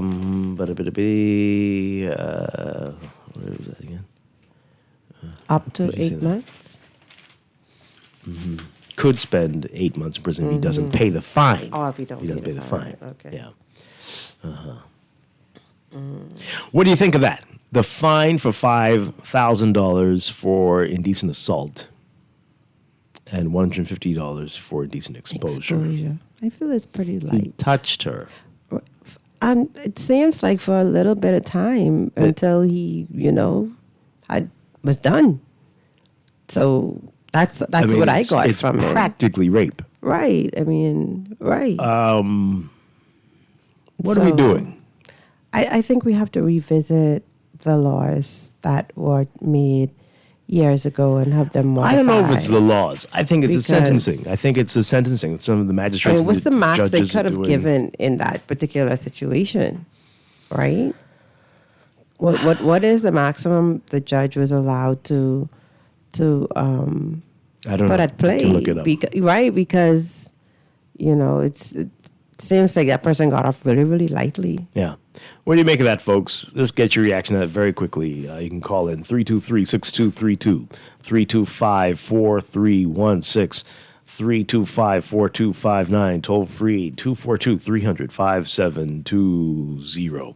Tweet us, Facebook us, text us 422-4796. Let's take this call quickly and take these messages. Good morning, you're on the air. Hey, good morning, Dwight, and good morning to your co-host. Hi, good morning. I called in earlier because I wanted to add to what the gentleman was saying about what C. Allen said. What we need to stop doing in this country is being colorblind and realize that what C. Allen did was actually give us who don't understand all of these this much wire, thousands of foot of this and thousands of foot of that, give someone like me a general idea as to what they actually did versus what they are pretending to have done. You understand? And leaving that right there. With the fine that the gentleman got for fondling, to the fact that he climaxed with that lady in the bathroom, in my mind, that's rape, and that is it, that he get a slap on the wrist, literally. Yeah. That makes absolutely no sense. And my question is, did he get that fine here in our courts, or that was something the ship posted on him? That was in our courts. Mm-hmm. So, that's it? Yeah. So that's the message we're sending to our guests. Because both guests are international guests. They are not Bahamians. They are not from here. I don't know if it would be different for if it was a been Bahamian. Bahamians. I'm not too sure. We talked about the incident last week with the guy who touched a 90-year-old woman and flashed her. Right, he got 3 months. 3 months from prison. Wow, I missed that. I was on vacation. I just came back. Oh, wow. He wow, said he wow. was That's drunk sad. as well. That's always the excuse. Drunk. And the gentleman, he's saying he have 10 kids. Obviously, this is not his first merry-go-round. So I don't think one would make him do what he did. If he have 10 kids, he know exactly what he was doing. Yeah. Crazy stuff. That's no excuse. Thanks a lot. Appreciate it. All right, let's read these messages. So it's back and forth as BPL as well. Firstly, the devil is going to be in the details. What's to stop the medical... Oh, this is about Cuba. What's to stop the medical personnel once fully engaged here from doing what many Bahamian professionals are doing, which is seeking better opportunities elsewhere? It's not going to be as easy as that. But I hear what you're saying. Every time this administration strikes a deal, there's always a sense that something is happening behind closed doors. The public deserves full transparency. Give us all the details because, frankly, we simply don't trust you. Oh, boy. This person says here, is the embargo still in place from the U.S.? Perhaps if they remove this embargo, then the Cuban government would not need to use their citizens this way to make money. Just my 5 cents. Interesting. I hope someone brought that up to Mr. Rubio.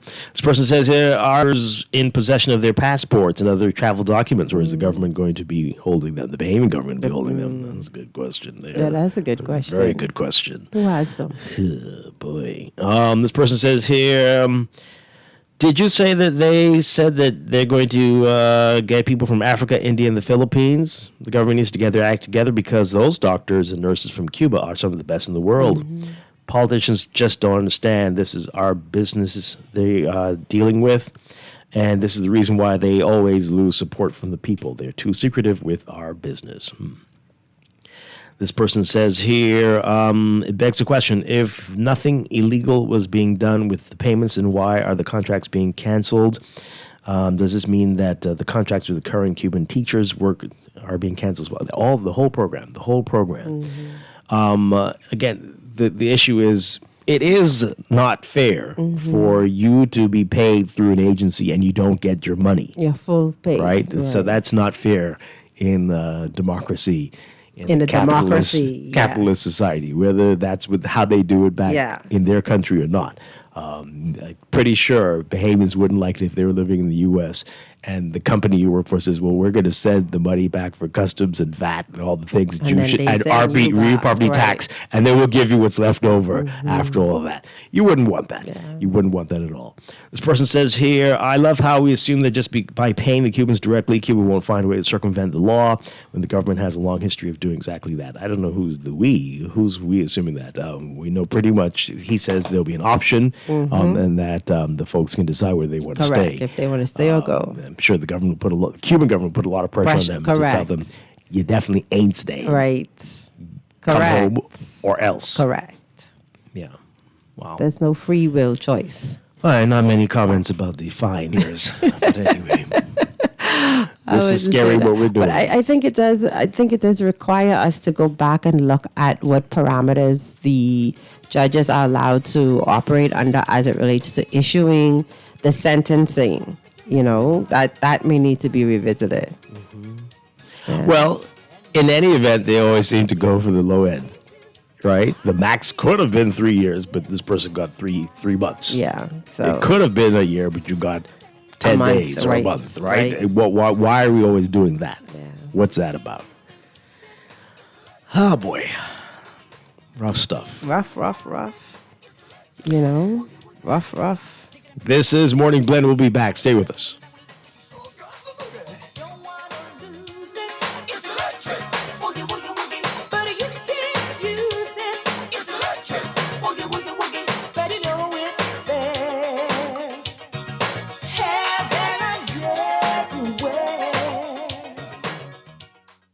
What makes a hero? Someone who makes a difference in their community. Someone who has performed an extraordinary... Someone who touches lives without recognition. Does this sound like someone you know? Through the CIBC Caribbean Unsung Heroes program, you can nominate your unsung hero for recognition. Nominations should be in one of two categories: outstanding work in the community and act of heroism. Send nominations to unsung heroes at cibcfcib.com on or before July 31st, 2025.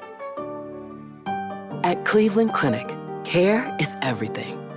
So when your primary purpose is to care for the world, you'd start with your community until you're accessible anywhere. You make complexities your specialties and put compassion before anything else, all to redefine what's possible. For everyone, everywhere. For every care in the world. Cleveland Clinic. Pop the top with collect, check your cap by 700, 200,000 in cash and prizes, with winners on different islands. Collect! Pop the top with collect, check your cap by 700, you could win free bears, take a sip, and collect merchandise, matter say. I pop mine and so Marigana, I pop mine and comedy looks with free bears, I go and I go grab my hammer. Collect! Pop the top with collect, check your cap by 700, you could win free bears, take a sip, and collect merchandise, matter say. Drink responsibly, boy. Get ready to catch the thrill and win with Shell. Fuel up with $20 or more and unlock your shot at unforgettable prizes. We're talking regatta trips to Exuma and Harbor Island. Free fuel, grocery vouchers, water park passes, and more. Just snap your receipt and WhatsApp it to us at 242-422-0271. The vibes are high, the prizes are hot, and the summer is yours to win with Shell. Only at participating Shell stations in Nassau. Now through August 22nd. Terms and conditions apply. Would you like to know more about divorce, personal injury, wills, company formation, conveyances, and mortgages? Well, then sign up for Halsbury Chambers' 21st Annual Free Legal Clinic, Saturday, June 28, 2025, Village Road North. Call 393-4551 to reserve your spot today. Space is limited. Lawyers available from 9 a.m. to 3 p.m., consultations only. This is a community service by Halsbury Chambers.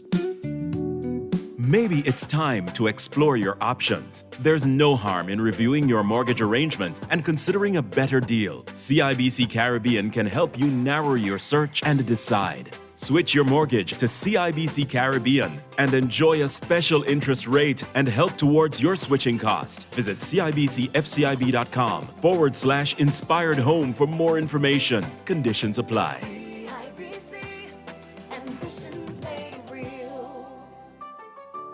Don't shop at Sherwin-Williams then. Don't get the best service in the Bahamas then. The love is really, really strong in Sherwin-Williams.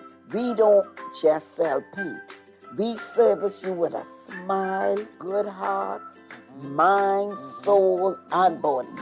And we love our customers as much as we love ourselves. Yes, real talk. I'm not just saying this Real talk. to impress myself. We love to go beyond with customer service. So they feel delighted to come in Sherwin-Williams because they know I can either see Dee Dee, or I can see Shelly, or one of our other wonderful staff members. We treat our customers with the respect of our boss. Paint companies, they can choose to go to. No, baby. If they go to some other paint companies, so I'm going to get this little thing at the end of the week. We want to make sure you get that little ting, Shelley. Come visit Shelley and Dee Dee at Sherwin-Williams Bahamas, and you'll surely find colour in every day. This is Guardian Radio 96.9 FM, streaming on GuardianTalkRadio.com and the Guardian Radio app, Nassau, Bahamas.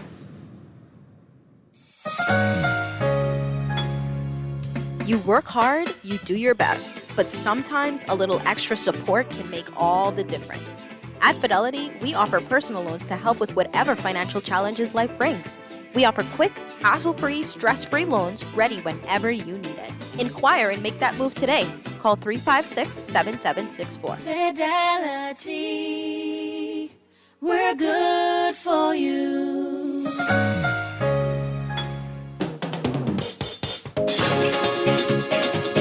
This your boy, Sean. Shing a ding ding ding ding ding ding ding. Oh yeah. Let's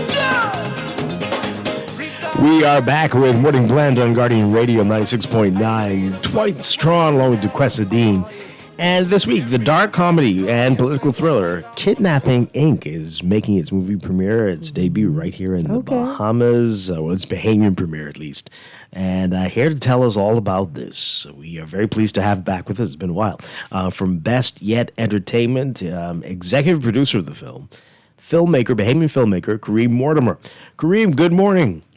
Hey, good morning, Dwight, and good morning, Kaza. Good How are you guys morning. doing? Good. How are Doing you? well, doing well. Great to be talking with you. All right, so this is very, very interesting. Tell us how this happened. Bahamia's film. This is a Haitian film. Is that right? Yeah, it's a Haitian film. So I'm a filmmaker as well. I am currently in Los Angeles, but I've known the director for some time. We were developing our film side by side. I was developing Cargo when they were developing this film, and it took them a while to get the film off the ground. And as they were completing it, we jumped on as executive producers, helping them with the last bit of financing and to get it ready for our Sundance debut. And it debuted in Sundance a year ago. Oh, okay. So it was the first Haitian film to debut at the Sundance Film Festival, which is probably the most prestigious film festival in North America. Indeed. And we have a company that is supported. So I jumped on as executive producer, and one thing as a Caribbean person, I was like, it would be great to have Caribbean audiences, including the Bahamas, be able to access this movie because it's just so good. Okay. All right. Tell us the name of the director.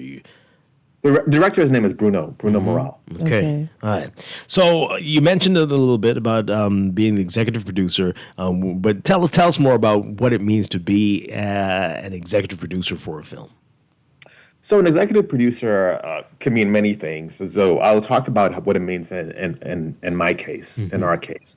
So, sometimes a film, we are able to help put the missing pieces for a film to get to. That's what we did with this film. So we were able to put the last bit of financing together to get it made because we believed in it, to get it exhibited at Sundance and to go through distribution. Yeah, so that's what an executive producer is in this case, but it also changes depending on the film. Right. And so this is a lot of what you're doing now with Best Yet Entertainment, or give us some details about that. We do a lot of Best Yet Entertainment. We also, I'm still a director. I just directed a TV series here that's in post. I'm still doing a documentary, and I have a film that's in development that's going to be shooting later this year. We've also executive produced in another ways where we came in at the beginning and we're more in development of a film called The President's Cake, which won the Camera d'Or Cannes this year. Wow. Okay. So and Best Yet has also helped with some financing for a Broadway show. We helped co-produce The Wiz last year in 2024, and so we do a lot of stuff. And now we're in the distribution business because we're distributing Kidnapping Inc. in select Caribbean territories. Excellent. So it's a new offshoot of what we do here at Best Yet. Kidnapping Inc. As we said, it's a dark comedy and political thriller. What is a dark comedy? What is a dark comedy? And how dark does this one get? Yeah, I can get there. I can get there. You're like, a dark comedy, it really leads into, something that can feel absurd, but it's true. Because it is based on true events, is that right? It's inspired by inspired. True events. Okay. All right. Inspired by true events. Yeah, but this never happened in terms of so it tells a story of two hapless kidnappers that kidnapped the son of a politician. But what happens? The story is it's bigger than that. It tells the story of the political situation and also about how life is in Port-au-Prince. And I've been able to go to Port-au-Prince, and I've never seen a film that's been able to capture the essence of the place and humanize it in a way that I think that the world needs to see and very interesting way, a very accurate portrayal.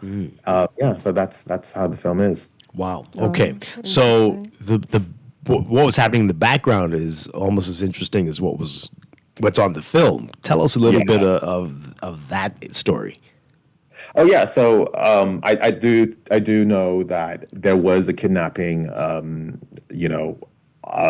some of the crew on. What? Oh my God! But they were able to resolve it. When you say resolve, are you serious? Did anybody get hurt? No, nobody was hurt. Okay. But I believe it was scary. I can imagine. And the film took a long time to make. Obviously. It started right before COVID 19 blew up, and so they had to take a long extended break between shooting it, and so it just was a very, very long journey. The guys had been developing this at the same time that I was developing Cargo, and so you know how long ago that was. A bit, yeah. So it's been a very long road for them, but a really, really great film was delivered with really, really good impact. My goodness. Okay, so it's debuting here in the Bahamas this week.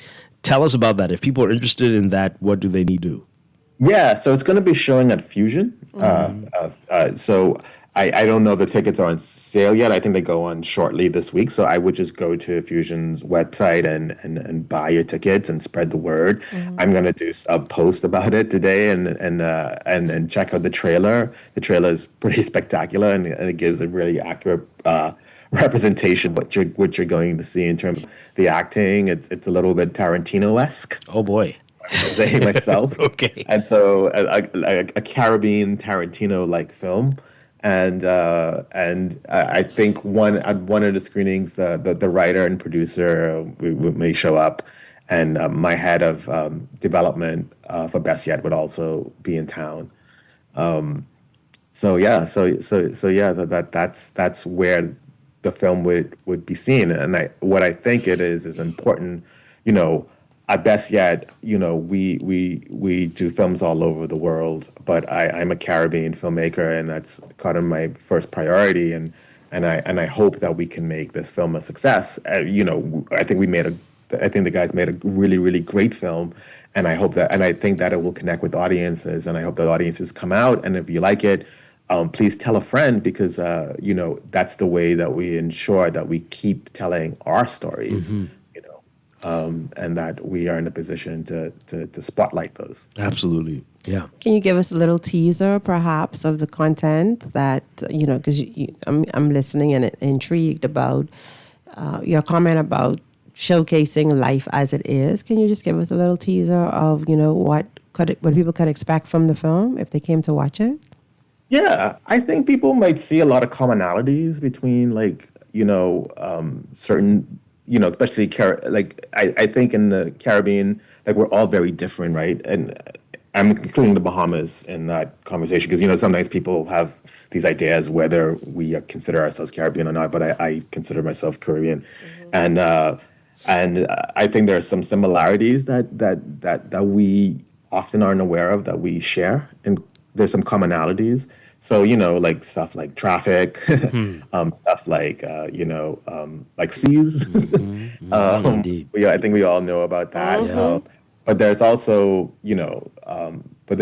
some absurdity. There's a lady that gives birth on the streets, but that I've never seen that in my life. But wow, that's a very pivotal scene in the film, and it's done. And as extreme as it is, it's done with incredible humor and tenderness. Yeah. All right, so it is in Creole, is that right? It is in Creole. And so there will be subtitles. There will be subtitles. So don't forget your glasses if you wear glasses. Don't forget your glasses. Okay. And what are we looking at here? Is it a 2-week run? Is that what I read? Yeah, I believe it's a 2-week run, but it could be longer if people come out. Hey, yeah. and there you go. Keep watching it, and I programmed film for 5 years in NASA, and so I think I have an idea of what films I'd like to support and what films I'd like to come on as a producer. And this was one of our first ones, and yeah. Excellent stuff. Kidnapping Inc. It's 100 minutes. It's about 100 minutes. Okay. So just over an hour and a half. Yeah. All right. And again, the debut, the premiere is Thursday here at Fusion in Nassau. And going for a few weeks after that. Yeah. So looking forward to it, Kareem. Well, what are you working on next? You mentioned some of the films. What can we expect from you next?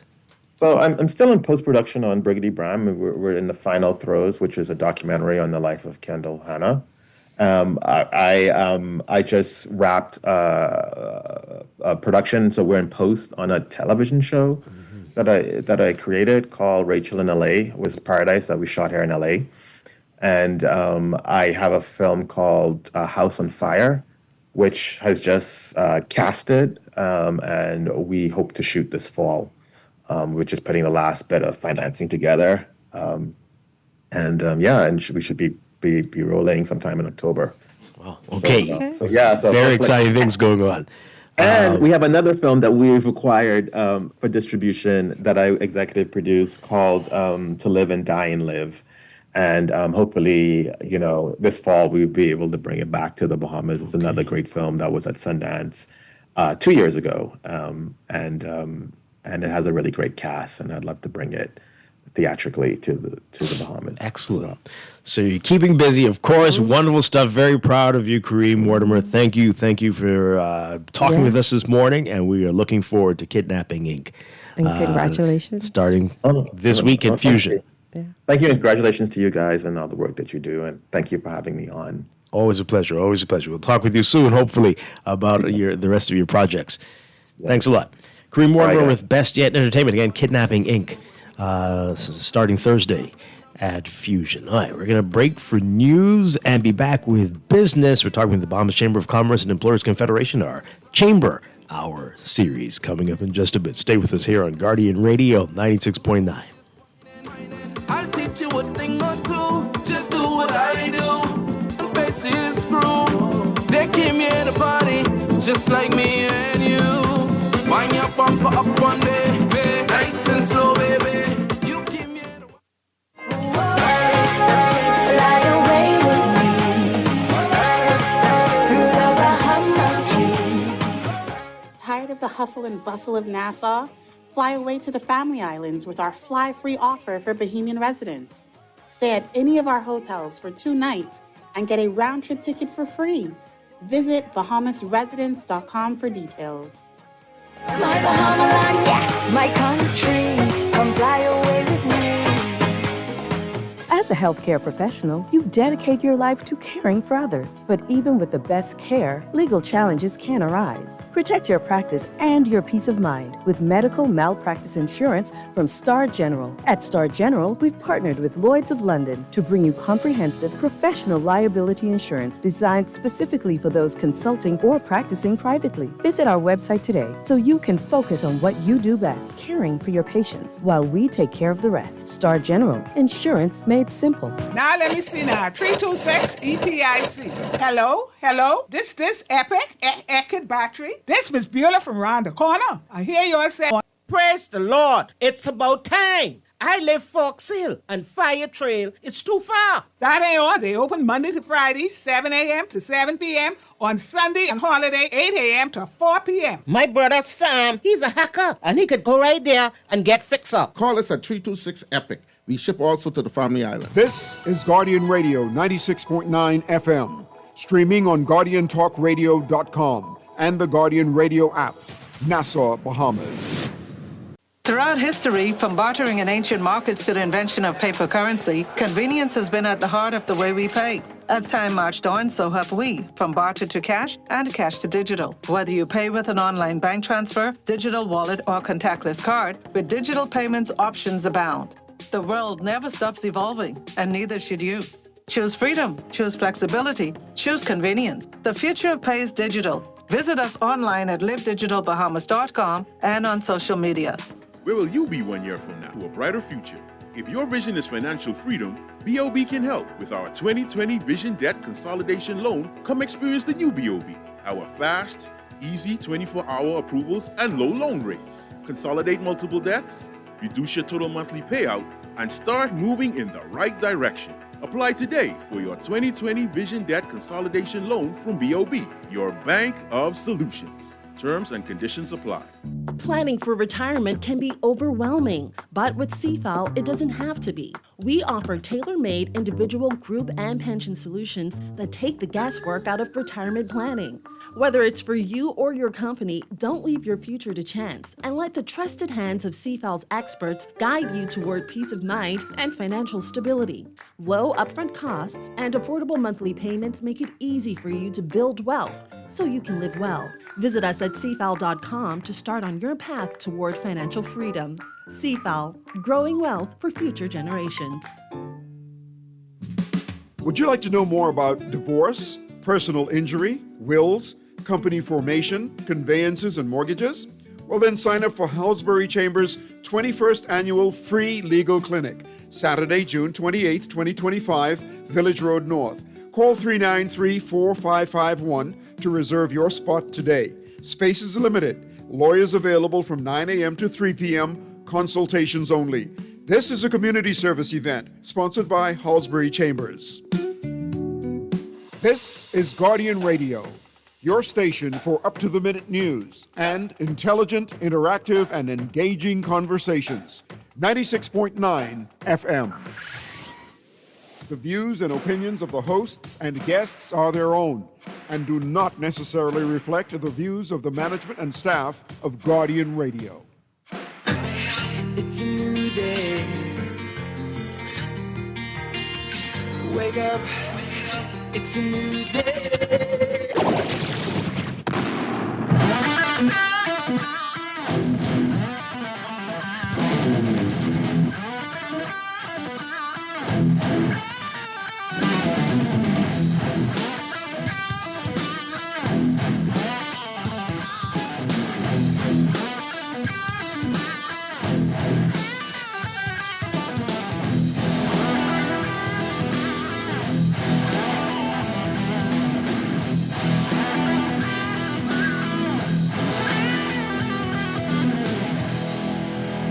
Good morning and welcome to Morning Blend Business on this Tuesday, June 17th, 2025. Welcome back to our Morning Blend listeners. Once again, I'm Dwight Strachan along with Duquesa Dean, and it is the third Tuesday of the month. That means it's our series, the Chamber Hour with the Bahamas Chamber of Commerce and Employers Confederation.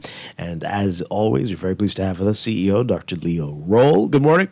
Good morning. Thank you, Great to Dwight. have you with us. Great to be here. So we've got a lot to talk about this morning. Yes, and a little bit later, we're going to have an interesting conversation as well. We're going to meet another guest as part of the Chamber Hour series in a bit. But good to see you in studio. You're often...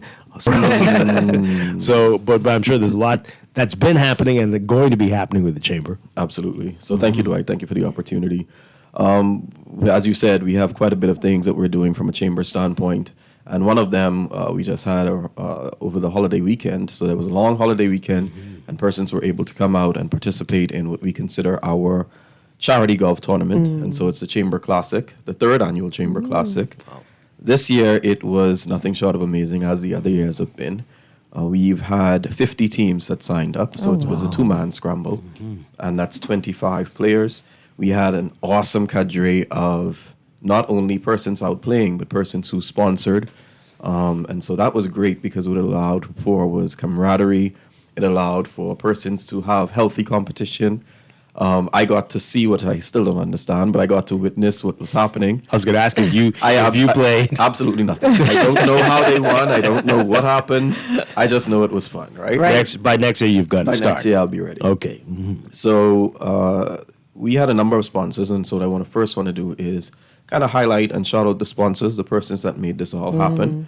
So our gold sponsors were Arak Port Development in Cable, Bahamas. And so Alive is always a great partner of ours, and so is our APD. And so you see that from time to time. Not only are both of them patron sponsors, which means that they help to ensure that the chamber on an annual basis, but whenever there's an opportunity to give back through these types of partnerships, they do so. And so that was great. We also had a grand prize partner, and that's Royal Caribbean, again, a patron sponsor, who ensures that the Chamber's work mandate mission is carried out. And that grand prize, Dwight, was a 6 to 8 night cruise on board one of their ships. Oh, man. Nice. Why that's so important and so great is it's not only 2 cruises, because obviously you think it's a 2-man scramble, and so each person gets a cruise.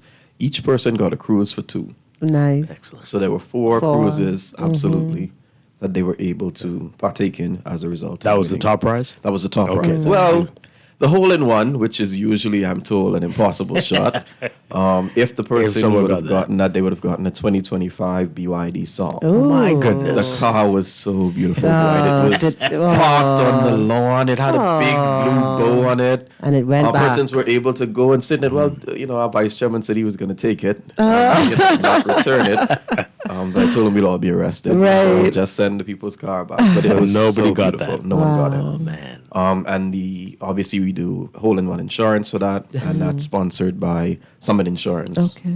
And so that was great. It was such a sad thing to see it go back, but I do encourage persons, since of course Easy Car Sales is a great partner to go and purchase. It's I think she said in the 50s of thousands. Okay. It wasn't bad at all, but it's a beautiful car.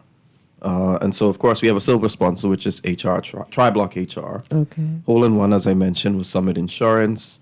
Our awards recognition. So there is a part of the day where we provide the awards: first, second, third, longest drive, hole-in-one, closest to the pin, etc. And that's a networking in and of itself. So there was food, there was drinks, there was an open bar. Well, they had an open bar all day, actually, because John Watkins came on board and they were providing signature drinks throughout the entire day. They curated a miniature bottle just for that day, so persons were able to take that with them. Alive came and gave some paraphernalia, and so it was a really, really well done day. I was on lemonade for most of the day because it was hot. Right. Lemonade, wink, wink. Yeah. But that was great. So that was sponsored by Cable Bahamas as well. So they came in on a dual sponsorship this year. So gold sponsorship as well as the networking. All of the trophies and awards were donated and designed by Bahamas Engraving. Nice. So shouts out to them.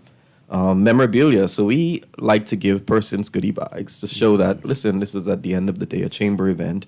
And so those swag bags, the team calls it, were donated by John Watlins as well as Leah K. So event capture. So as we've talked about, and I've had them on the show with us for a while, one of our greatest corporate partners. I know you've seen all of the videos that have come out and all of the pictures capturing trade missions, etc. That was done by Lifestyle Digital Media. And so they came on board and they sponsored that wholeheartedly.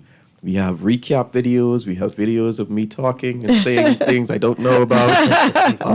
We have videos of the players throughout the day, and that creates such a great reservoir because now we can pull on those to help other persons. I mean, we had last year, I think, about 40 players. This year, that increased by 10. Good. Next year, I'm hoping to increase by another 10. Excellent. But it was a really, really great day.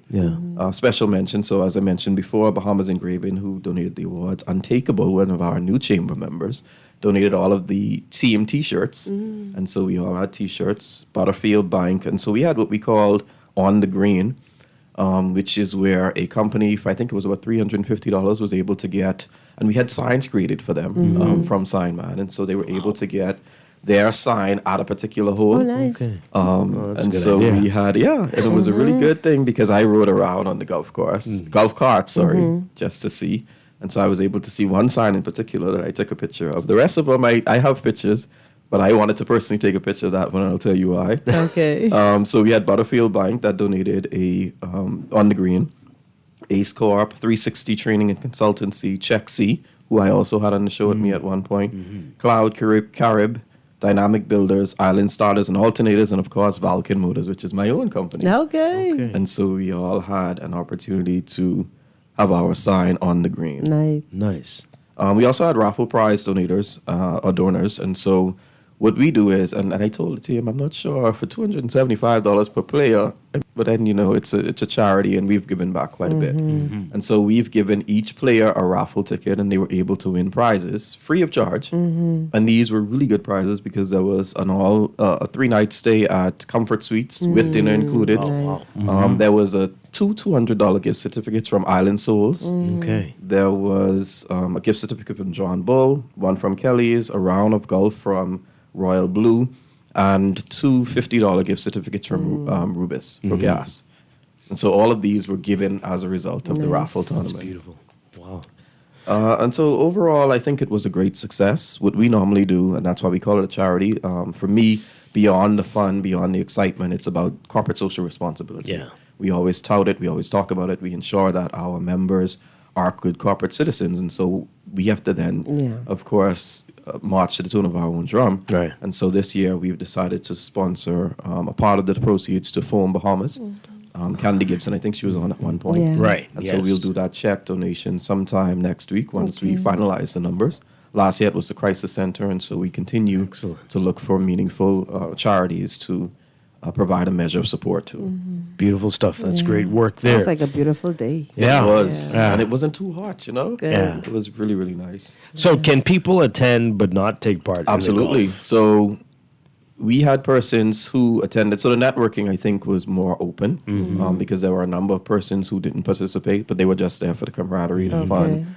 They didn't have to pay. You don't have to No, pay. they didn't have to pay for that portion. You probably charge them but it was by invitation. So we had a max, and so I think it was about we paid for about 60 or 80 persons. Okay, and so that's we nice. kind of pinpointed some persons who helped us throughout the year, some of our Right. patron sponsors, Yeah. just to invite them out. That's nice. And collaborate with us. Yeah. So our first place team Oh, yeah, let's hear about that. Yeah. was Kenneth Gibson and Stephen Johnson. They won the 6 to 8 night cruise from Royal Caribbean, along with a signature rum pack from John Watlin's. Okay, So it was in a beautiful blue box. They curated a very nice package for for all of them actually, first, second, and third. That's beautiful. Second Now, place. are they like golfers? They know how to, what are they? No, well, it seems so. Yeah. But for the hole-in-one competition, I must note that it wasn't open to professional golfers. Okay. It had to be an amateur. Boy, that's why the car going. Yeah, I know, right? 'Cause a professional with a, Right. Yeah, but you gotta, second place prize was Ricardo Underwood and Mia Underwood, a father and son team. Oh, nice. Father and daughter team, sorry. Okay. And she's so dynamic, she really made some of us look bad. All of me look bad, but she really did a great job, and I so love to see it. Why? How old was she? Like, I don't know, but she said she was old enough to hold a rum pack, and so she took a picture with that. All right. They won the travel package, so Going Places donated a $500 voucher, and Bahamas Air also donated a $500 voucher. Nice. And so they won that travel package. Third place was Kenneth Fountain Jr. and Archie Strawn. They won the 3-night stay and dinner at Comfort Suite, along with a signature rum pack from John Watlin's. Good stuff. And then longest drive female was Kishana Radnetter. She won a prize sponsored by J.S. Johnson, which was from Royal Blue. And then closest to the pin was Christopher Adley. And of course, he won gift certificates to Wild Time. That was sponsored by M&E. And of course, the round of golf was sponsored by J.S. Johnson. Right. Okay. Wow. So that was our day in a nutshell. I mean, it was a really, really great experience. I'm thankful for the opportunity for all of our partners, all of our sponsors, the board and their vision to continue this mandate and drive, because obviously it's a lot of work. And then my team, Dwight, I have such a small team that I stretched to capacity. It was a holiday weekend. They were in on the Saturday. They came back in on the Friday, sorry. They came back in on the Saturday to pack bags. They were out all day Sunday. And so I really want to shout out the team that has been doing a momentous job. People think that, the work of the chamber, so many things that we do, whether it's through missions or events or even initiatives like this, is done by a large group of people. But our team is very small. And so we have a team of about 4 or 5 women. We now have one maid. We have mostly women, and they always step up to the plate. Yeah, congratulations to the team. Thank you. It sounds like I need to start taking some golf lessons. I know, right? You and I both. Yeah. We'll probably Why don't Let's do you? it. Let's do it. Yeah. I think you should. You could do it too. I mean, I could. Yeah. but yeah. I think you should. Yeah, I could. Yeah. So for next year, you ready to start planning for next year? Yeah, well, no, not yet. You We need a have quite a break. bit of things that we still need to do through Okay. this year, whether it be trade missions or whether it be, we want to, as I mentioned in the last show, bring back what we would call our trade show, which is a business opportunity for persons within the business community in the Bahamas to have an opportunity to come together. We did it, I think it was 2 years ago, and we didn't do it last year. And so we want to bring it back this year. And this year I wanted a different feel, and so I want a section simply for international businesses. Okay. And I said that because obviously we've been very big with trade missions, and so I know that there's an open market that persons want to come out, whether it be through the Haitian community, the Jamaican community, or Filipinos. We've been working closely with all of these different spheres. And so why not have a section just for their companies, whether it be food or paraphernalia, anything that they would want to see. And of course, that would bring more persons out. And so we're now looking to iron out venue, work with the SPDC as we've worked with them countless times in the past, and me being a son of the soil, to continue that work. And we want to do it in November because that's important, because that's, of course, MSME month, as proclaimed by the Prime Minister. All right. All right. And you got some other trade missions, is right? Yes. So we will be taking a journey to China very soon, working closely with the Africa diaspora for a trade mission to Africa, for the Afro-Caribbean trade fair that's going to be in September in Algeria. And so we're working to get our person sorted out for that now. We're also taking a group to the Canton Fair in October, which is in China.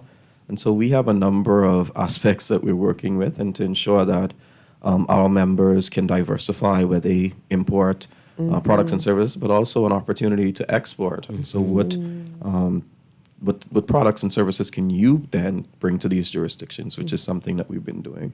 We're still working with the Indian companies relative to food and beverage as well as construction. We had a group that went to Brazil the other day for food and beverage. We're working with some people from Istanbul. We're working with the embassy in Dubai that keeps asking us to come for a trade mission and a pop-up shop that they have around October, November. But again, it's a small team, and so we kind of do as much as we can to make sure. Sometimes it's just a matter of making the connection, and then the businesses go themselves, as we did with the Santo Domingo connection. There was a group that we connected with, and they took a group themselves. So there were about 10 businesses from the chamber that went to Santo Domingo to look at sectors, whether it be food and beverage, energy, construction. And so one of the leads on that was Siri Howells of CLX Logistics. And so now, well, obviously he's part owner of Prime One, and there was supposed to be a follow-up where he had some of the businesses in the Bahamas who weren't able to go come together so that he can then present what was discovered. And so I'm just waiting for him to give us word that the restaurant is back and ready, and then we'll, of course, be there to support. Wow. Okay. So with the Africa and China missions, if people are interested in taking part, so they can simply go. Well, I don't know that we have the Canton Fair on yet, on the website yet, but Africa is definitely there. Okay. And I actually just was reaching out to the team this morning before I came in, letting them know that we got the list of persons who registered already. And so they're trying to close it off so that they can start narrowing it down, because, of course, a lot of our trade missions, I won't say most, but a lot of them we negotiate where the host country pays for travel and accommodation. And so that's what we're doing with the Africa as well as the China mission. And so they're looking to close that out. And so you can go on our website. It's a link for you to register. Once you've registered and you meet the qualifier, they will send you an email to then begin sending them some documents. I think it's either a bill of lading or an invoice to say that you are an importer, because, of course, they want to make sure that you're not just coming to take up space, but you're actually coming because you are an importer and you want to import directly from Africa. So how many people for each? So I told them that we have a team of 40 or 50. Okay. I know from the list he sent me that we were already up to like 32. Oh, wow. And a lot of the persons who said that they would. Yeah, but a lot of persons who said that they would sign up hadn't been there yet. And so now the team is going to cross-reference, and so we're already almost at max. Okay. But as we know, all of those persons won't qualify. So you still have an opportunity if you have a unique service or product to go ahead and register and see what happens. Similar numbers you're expecting for the Canton trip, or? So usually our trade mission, everything we do is kind of sold out, right? But 50 is a pretty good number. That's a good number. I know we had about 60 persons that went to India, and then we had an opportunity for Istanbul. Unfortunately, none of our businesses were chosen. Okay. And so it was for a number of reasons. One primarily was an online presence, and so we were working closely with our partners to ensure that, and that's one of the biggest mantras or mandates of our chairman, to ensure that businesses have an online presence, because that's really the only way the international community will know who you are, will know who your business is and your products. And so we're working very assiduously to ensure that our members have an online presence, but are also able to accept payments, etc. And so that was one of the primary reasons, and we're working to eradicate that. And online presence in 2025 seems like a no-brainer, right? Yeah. It should be, my goodness, like getting a business license, get an online presence. Almost more important than a storefront. Yeah. But So anyway, true. so true. It's just, Yeah. Wow. Okay. So this is a lot. You've got a busy half of the year. Yes. Right? I can't believe it's June already. Yeah. Yeah. On my the third goodness. week. Yeah. Wow. It's practically July. I'm telling you. Wow. All right. So thank you for being here. And I was, I got Right? a really thorough recap of the event and everything that happened, showcasing, exactly the work that you're doing as a chamber and how active you are in providing opportunities for businesses to expand and to travel and to get exposure.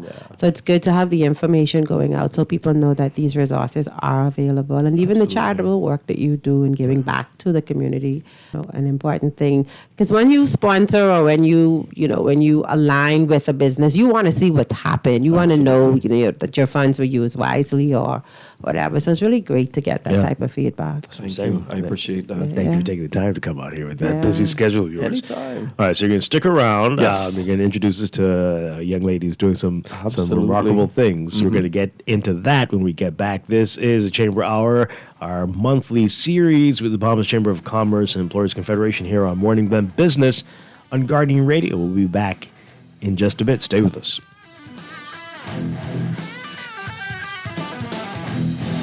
At CFAL, we understand that a secure future is the greatest gift you can give your employees. That's why our tailor-made group pension solutions are designed to fit the needs of both large and small companies. With CFAL, you can provide the retirement you and your employees deserve, ensuring peace of mind and financial stability for years to come. Join the many businesses that have already entrusted CFAL to create the right pension plan for their employees, and let us help you build a brighter future for your team. Visit us at cfal.com to get started on building wealth so you can live well. CFAL for future generations. Pop the top with collect, check your cap at 700, 200,000 in cash and prizes, with winners on different islands. Collect! Pop the top with collect, check your cap at 700, you could win free bears, take a sip and collect merchandise, matter say. I pop mine at Exo-Marigana, I pop mine at Homecoming Illusion, win free bears at Abaco and just check your cap, when you go Grand Bahama. Collect! Pop the top with collect, check your cap at 700. You could win free bears, take a sip and collect merchandise, matter say. Drink responsibly, boy. It's official. The BYD showroom is now open at the mall at Marathon, and it's like a portal into the future. Sleek rides, cutting-edge tech, all from the world's #1 electric car brand. Slide through for a free coffee at the Dream Bar and let the Easy Car Sales team show you why everyone's falling in love with electric. Rain or shine, it's cool, comfortable, and convenient. Open 10 to 6 daily through the food court entrance at the mall. Your electric journey starts now. With RBC, your idea of loving every journey happens now. Affordable auto financing from RBC. With competitive rates and no bank fees, it's the perfect time to make every journey something special. Apply now to pre-qualify in 60 seconds at rbc.com/auto loan to shop with confidence. Conditions apply. RBC, your idea of loving your journey happens here.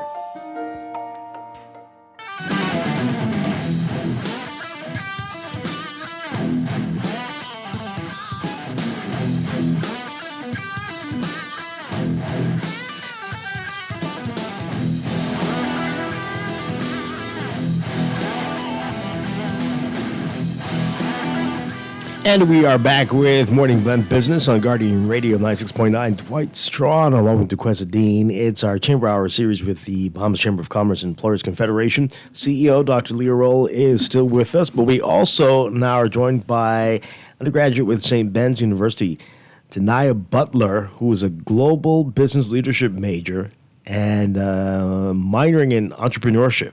I didn't even know you could do that. That's Right. amazing. But great to have you with us. Thank you for being here this morning. All right, so we're told that you are doing something that's going to inspire us. this morning. Yeah, what tell us about that, and tell us about your major and your minor, and why you're doing that, and then we'll get to your project that you're working on. Okay, sounds good. Thank you for having me. So from a very young age, I've always just been very interested in entrepreneurship. I had a cupcake business called Naya's Cupcakes, and I would just sell these rainbow cupcakes to people who like did my hair, or like other family friends like that. Very inspiring. And then when I entered university and I was debating on what major I wanted to choose, I actually came in as a theater major and business double major. But the more business classes I took, the more interested I got in the business world. And then I found out that we had a program called E-Scholars, which is Entrepreneur Scholars. And so we take 3 classes each semester, and we travel and learn how to start a venture. So that's been a very inspiring and fun program I've been a part of. And because of that, I've focused more on the business major and changed my minor to entrepreneurship. Wow. So, Okay. Where is St. Ben's? Tell us some. This is College of St. Ben's in Minnesota. in Minnesota. Yeah. Okay. Wonderful stuff. So how has that been? What's that experience been like? And making that switch. Yeah, it's been a very fun experience. Learning the stuff of entrepreneurship has been very interesting and challenging since I have that background, but I didn't know there were so many things that you should have when you're like presenting a business plan or learning how to craft your business. So that was a big thing that I was very passionate about and like wanted to learn. And so doing that, and then the traveling part also, that was So just tell us some very places fun. you've been and what you learned. Maybe. Yeah, so the part of our business visits, they're entrepreneurs to learn more about your business, and you can just get more skills from them. So our first semester, we traveled to San Francisco, Silicon Valley, which is like the hub for entrepreneurship. Yeah. We met with a lot of like big people who were doing like gardening farms or just like stuff like in their backyards, like on top of rooftops. We have a scavenger hunt where we're just like thrown into the city and have to navigate our way throughout the whole day. So that was really fun. And then during winter break, we went to Vietnam 2 weeks. Wow. So that was another big challenging one where we had to set up business visits, but you don't speak the same language, Right. obviously. So it was very challenging, but we met with Cargill and Nemagro, which is a top exporter of black pepper in the country. So we had a lot of cool visits and a lot of just cultural immersion in there. So that was really, really fun. And then we went to Denver, Colorado to meet up with our sister school that does entrepreneurship and kind of had a little competition battle. So how do you feel that type of exposure is helping you in your entrepreneurship journey? Yeah, it's definitely helped me because I feel like with entrepreneurship, it's all about solving a problem. And the more exposed you are to different problems, the better you can become equipped at solving your business problem. Learning the skills to maybe come up with a new business to solve another problem. So it's definitely helped me like widen my idea and like my mindset of what entrepreneurship means and what it can do. Excellent. Is it something you feel that you've learned that you had no idea before, and like, wow, you completely changed your view on how you're doing things before? Yes, definitely. Because with my first business, like Naya's Cupcakes, it's just, okay, I make these cupcakes, I sell them. But now it's like, okay, maybe I should do some concept testing and figure out who actually wants these cupcakes. Or I can do some other scenarios or like other business documents to just really figure out how I can elevate my business to like the best degree. Yeah. Wow. So after college, after university, what are you going to be doing now? Yeah, I want to really focus on entrepreneurship. So I'm open to any experiences coming back home, staying in the U.S. I'm not the one to shy away from many opportunities. Whatever's in front of me, I'm going to go out there and take it. But I want to create multiple different businesses. Okay. Interesting. What advice would you give to folks out there who have ideas, they want to start something, but afraid to take the plunge or have been persuaded not to do it? What would you say? Yeah, I would tell them to just go out and do it. There's a lot when it comes like with ideas, you might get so caught up in your own mind and want to critique every little detail. But once you have an idea and you have an understanding of how to do it, going forward, just go make your mistakes, learn from them, and use that to change your business and make it better and better. So if you have an idea, do some research, do some concept testing to figure out who wants this business, how is it solving, and just go forth from there. Yeah. You know, there are a lot of people who haven't traveled outside of the Bahamas. And when you're an entrepreneur, from what you're saying, like the exposures help you to widen your thoughts and your ideas. So if there's someone listening who's like, Japan is too far, or China is like how the Chamber's doing all these missions Yeah. or whatever. Like it's too far. Like what would you say to that person? Because I mean, if you only have what you have here, you're limited. So what sort of advice would you give? Yeah, I would say that to everywhere else, the Bahamas seems so far. So it's all about like perspective. So if you want to grow, you have to be uncomfortable in that change. A big like motto of our program is to embrace ambiguity.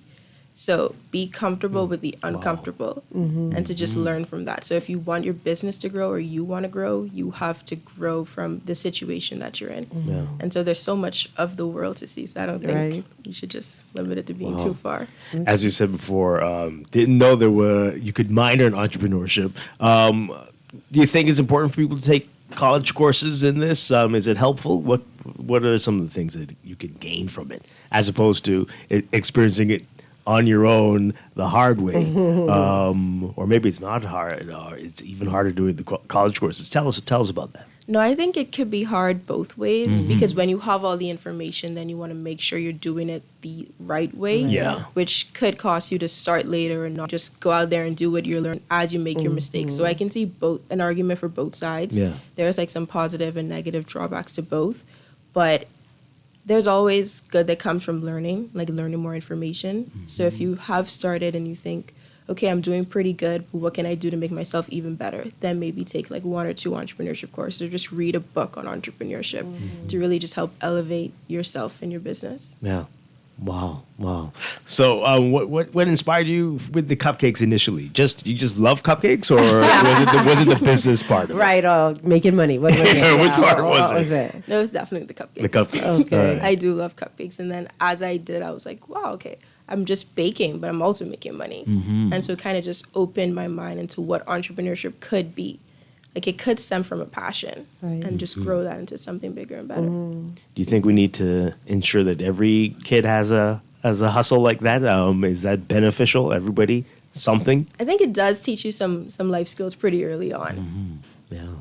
I don't know about every kid. But yeah, Might those learn that how to show manage money better. Yeah, Absolutely. those Right. that show that type of interest in, You never know until you right? If they try it throw and they in like right? it, and if yeah.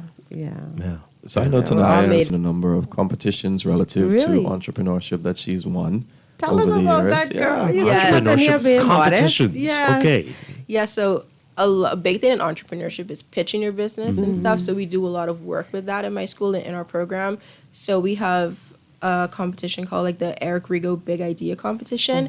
And so you have to submit a 30-second video pitching a business idea. And then from there, you get picked into the top 10, where you have to present on stage now a 60-second business, like a more developed pitch of your business. And then they choose the top 3 from that to do a Q&A. So I made it Wait, from... on air? I mean, live? Yeah, in 60? live in front of an audience with In a just big a minute? timer on the back of you. Wow. Okay, that's tough. Yeah, so I made it from the 30-second submission into Uh-huh. the top 3, and I placed Oh, third. congratulations. Yes. What did you pitch? It was an idea called T-Tods, which would be magnetic sticks that kept your socks together in the wash. So they would have like electromagnetic fields. My thoughts exactly. Yeah, That's pretty but I mean, cool. there is a problem, right? Yeah, people always losing that sock. socks Yeah. in Yeah. the wash, so keep them together. Yeah. And then just other Wait, are you pitch- going to go through it with that? Are you going to make that a thing? Or- No, I really struggled with the electromagnetic part of it. Yeah.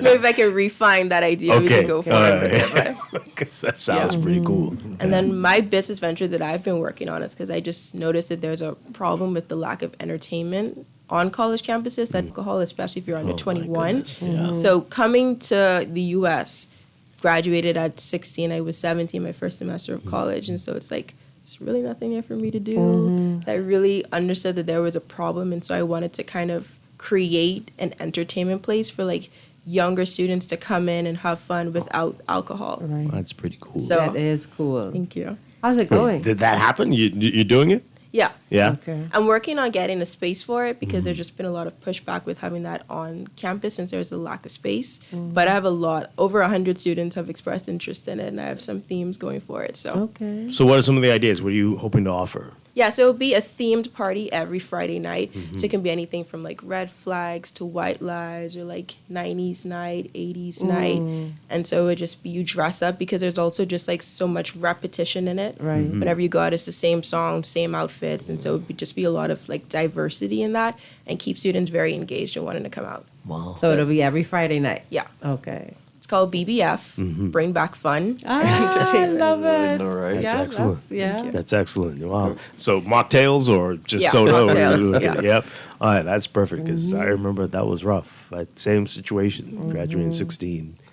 And then Nothing when you could go do. out with friends and they drink, it's so much pressure. Well, you couldn't even Right. go places where they're Right. serving alcohol. So that's could, it was awful. But hey, that's a great idea. Yeah, they it might is. need that over at UB as well. Oh, But, dear. okay. So what's next? How much longer are you going to be in school? Yeah, so I'm just going back for my last year of college. I'm going to be a senior in the upcoming fall. Excellent. Very excited about that. Yeah. And any Graduation. plans for after? Or are you going to grad school or are you? Yeah, I'm hoping to just get my foot inside of the corporate world now. So just start working and building more connections and networking and learning more about entrepreneurship. Yeah. So your minor is, I shouldn't say, your minor seems to be something that you're more passionate about. Yeah.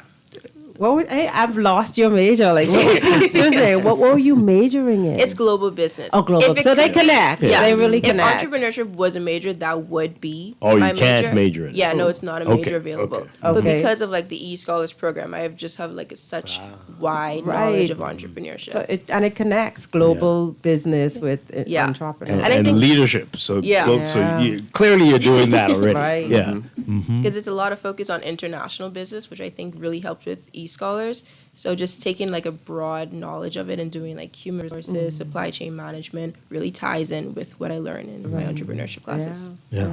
Great That's stuff. some awesome stuff. So with a lot of need. How does it all connect? to So, interesting question. We have a young professional society that we just launched, and Tanaya reached out to us through a mutual. I actually taught with her grandmother. Okay. And so she said, I have a beautiful young lady I want you to meet. I saw you. I listened. She actually heard me on your show. Okay. I heard you speaking about the Young Professional Society. I think it's a great opportunity for her. So I said, okay, bring her by the office and we meet her.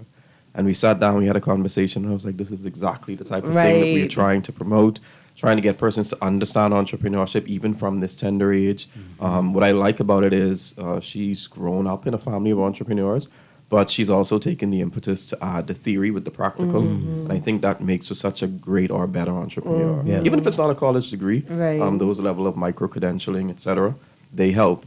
And so I wanted others to hear her story and hear what it is that she's doing, but also to support, because I know that she's going back to college. I think she's a bit short with some of the living accommodation. And so persons can reach out and support that initiative. Yeah. So attending the Young Professional Society event just a few weeks ago, what impact did that leave on you regarding entrepreneurship or networking or connections? So she wasn't a part of the She didn't program attend. just yet. Okay. But just to speak a little bit about it, I know that there was, because I was actually out of country, I was in New York for the Bahamas Business Investment Forum. And so what it did was it allowed for a number of entrepreneurs to come together and to see what others are doing, to follow each other on social media, to kind of promote each other's business, and to do some level of interconnectivity, because we have some persons. I know, for instance, there's a young lady that sells bags, and there's someone that sells shoes. So Right. they are now working in a collaboration where Nice. you can have some shelf space in my store, I can have some Right. shelf Nice. space in Nice, yours, right. and that brings together camaraderie, but it also brings together healthy competition. Right. And so now I can offer your clients 20% or 10% off when they come to shop at my store. And if they're looking for a shoe to match the bag, I can send them to your store. And so those are the type of connections that we're hoping to continue to make. Wonderful stuff. See, I told you. Yeah. Somebody's messaging and saying, love that BBF idea. Yeah. I need to steal that sororities there. Go, you gotta go trademark it. But there's need. There's a lot of there's new a need. things, and young people who can Yeah, see it, like right. figure out how you can be a part of the Yeah. solution, right? And I think I love that's what how she you're said that, though, encouraging Dwight, it. that for entrepreneurship, it's about seeing what the problems are. Yeah, solving and the then problems. finding what the. So, what is the deficit that you're looking to fill for your last year in school? Dr. Leo spoke about needing some support. So what are you looking for in support? Yeah, just any monetary donations to just help with that last year of school so that I can go and graduate and just enter the workforce ready to work and not have to worry about any other debts and stuff like that. Yeah, wonderful. Wow. How can people Yeah, help how out? can- yeah. Well, I guess they can reach out to the chamber directly, Yeah. and then we can connect them with Tanaya. Okay. Is there an actual amount? About like 15,000. Okay. That's not too Too bad. bad. Yeah, Yeah. we can reach out to some corporate partners as well. But I did want persons to hear her story and to Right. hear how passionate she is, how eloquent she is actually for her age, and the number of things that she's been doing. Right. Because this is definitely what we expect and would want the young professional society to be, and the things that we promote. I mean, people hear us on the radio and the news a lot of times, and we are often lambasted because you find that the entrepreneurial mindset of you is not the general populace view. And so I'm happy when there are persons from the general populace who are doing things and can be able to understand both lens. And we continue to work to support them when we find them. I think it's an additional product for you as well, because just listening to the exposure that Tanaya got from just going to those different countries, it's something that the young professional group can also look at. How do we take, like how you do the trade missions for businesses, how do we take young and say find this or do this or do that or whatever? That could be like really That's a very fun mission. and it brings exposure to Bahamian entrepreneurs, right? And make those sorts of connections.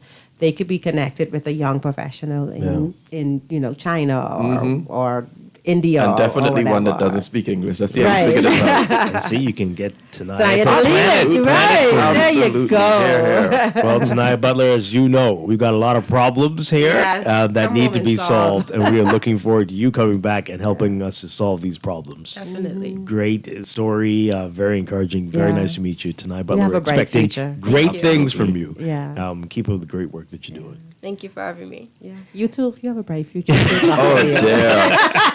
Are you The blushing? light a little dim now. But both of you, thank you very much. Thank you. you. Appreciate it, though. Thank All right, you. time's gone by quickly. right? Definitely. Always does. We're going to wrap up. We're going to take a break and then be back with the final couple minutes here. This is Morning Blend Business on Guardian Radio 96.9. Stay with us.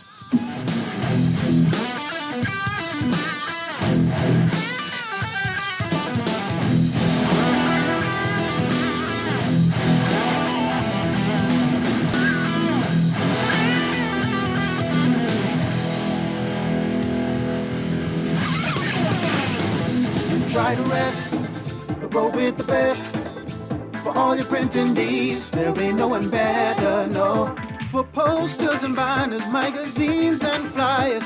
For window decals, greeting cards and newsletters. No job too big and there's no job too small. You name it, we can print it, just give us a call. Let Print Masters bring your masterpiece to life. Located in the Nassau Guardian Building, telephone 302-2361. Where will you be 1 year from now? Deeper in debt or on the road to a brighter future? If your vision is financial freedom, BOB can help with our 2020 Vision Debt Consolidation Loan. Come experience the new BOB, our fast, easy 24-hour approvals and low loan rates. Consolidate multiple debts, reduce your total monthly payout, and start moving in the right direction. Apply today for your 2020 Vision Debt Consolidation Loan from BOB, your bank of solutions. Terms and conditions apply. You work hard for your money, so let your money work hard for you. With as little as $1,000 to start, you can watch your money grow by investing in CFAL's Bahamian dollar and US dollar mutual funds, each tailored to match your unique investment profile. Our expert advisors are dedicated to crafting personalized investment strategies to help you achieve your financial goals. Don't miss out on the chance to earn higher returns on your hard-earned money. Join the thousands of investors who trust CFAL and start your journey toward financial freedom today. Visit us at CFAL to learn more about our saving and investment options, and let us help you build wealth so you can live well. CFAL, growing wealth for future generations.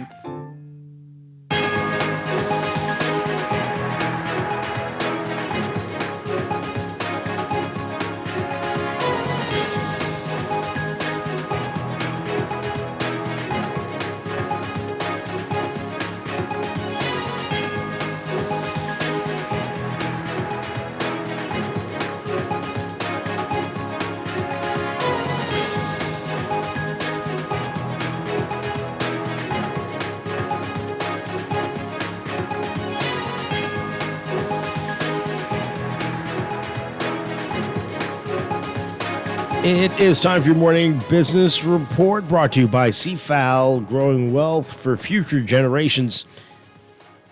Minister of State for Disaster Risk, Leon Lundy, says that the government plans to sign a $47 million agreement with the Caribbean Development Bank across the country.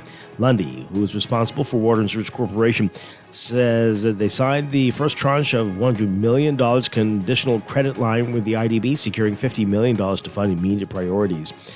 They also anticipate finalizing a $47 million agreement with the CDB to support water infrastructure improvements across multiple islands.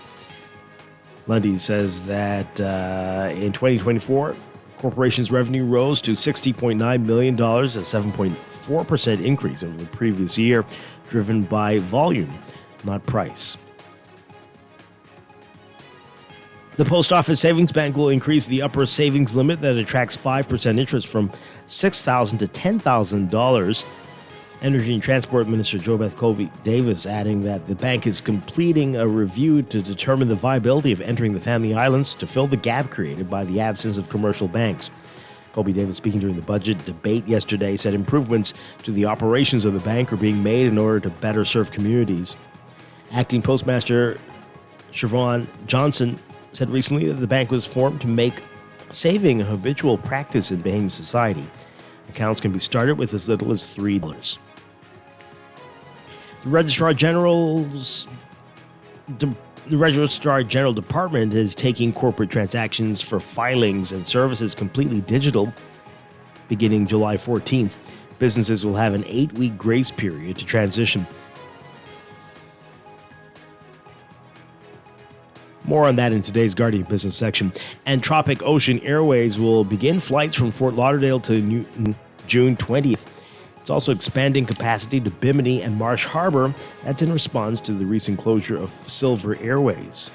In a statement, Tropic Ocean Airways, TOA, said that it's launching the flights between Fort Lauderdale and North Luther beginning Friday, and that the new route will operate 3 times weekly, providing travelers with a convenient and reliable connection to North Eleuthera and nearby Harbor Island, Governor's Harbor, and Spanish Wells. It also said that it continues to operate private charter flights directly to Harbor Island, landing its amphibious aircraft on the island, bypassing North Eleuthera entirely for a seamless arrival experience. More details in today's Guardian Business section. Overseas, retail sales fell sharply in the U.S. in May as consumers pulled back from a spending surge early this year to get ahead of U.S. President Donald Trump's sweeping tariffs on nearly all imports. Sales at retail stores and restaurants, according to the Commerce Department, after a decline of 0.1% in April. The figure was pulled down by a steep drop in auto sales after Americans ramped up their car buying in March to get ahead of Trump's 25% duty on imported cars and car parts. Excluding autos, sales fell 0.3%. The sales drop is hitting after sharp declines in consumer confidence this year. Still, inflation has cooled steadily and unemployment remains low, which could fuel steady spending in the coming months as the U.S. economy has remained mostly stable. A category of sales that excludes volatile sectors such as gas, cars, and restaurants rose last month by 0.4%, a sign that consumers are still spending on some discretionary items.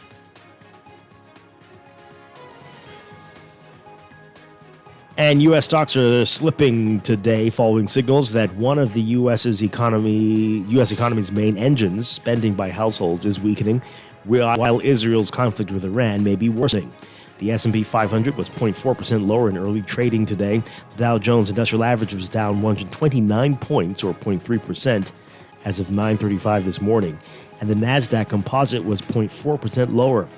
Treasury yields also nudged lower in the bond market after a report said shoppers spent less last month at U.S. retailers. Meanwhile, Charlie warned people in Iran's capital that they should evacuate immediately. Israel's continuing fighting with Iran has the potential to drive up prices for crude oil and gasoline because Iran is a major supplier or producer of oil, and it also sits on the narrow Strait of Hormuz, through which much of the world's crude passes. Crude oil prices jumped in the latest seesaw move after leaping 7% on Friday and then calming somewhat on Monday with hopes that the fighting may remain relatively contained. A barrel of benchmark U.S. crude rose 1.6% to $71.39. Brent crude, the international standard, added 2% to $74.60 per barrel. In your Market Watch recapping trading on the BISX. From Monday, your market movers. Cable Bahamas moving 4,422 shares, closing at 375 unchanged. Full Call moving 3,295 shares, down 2 cents to close at $6.07. Consolidated Water closing at $5.67, up 1 cent. Emir Incorporated down 2 cents, closing at $11.06. The BISX All Share Index closing at 3,038.23, down 0.04. That's your Market Watch, and that's your morning business report. Also brought to you by Easy Car Sales. Visit the new BYD showroom at the daily, rain or shine.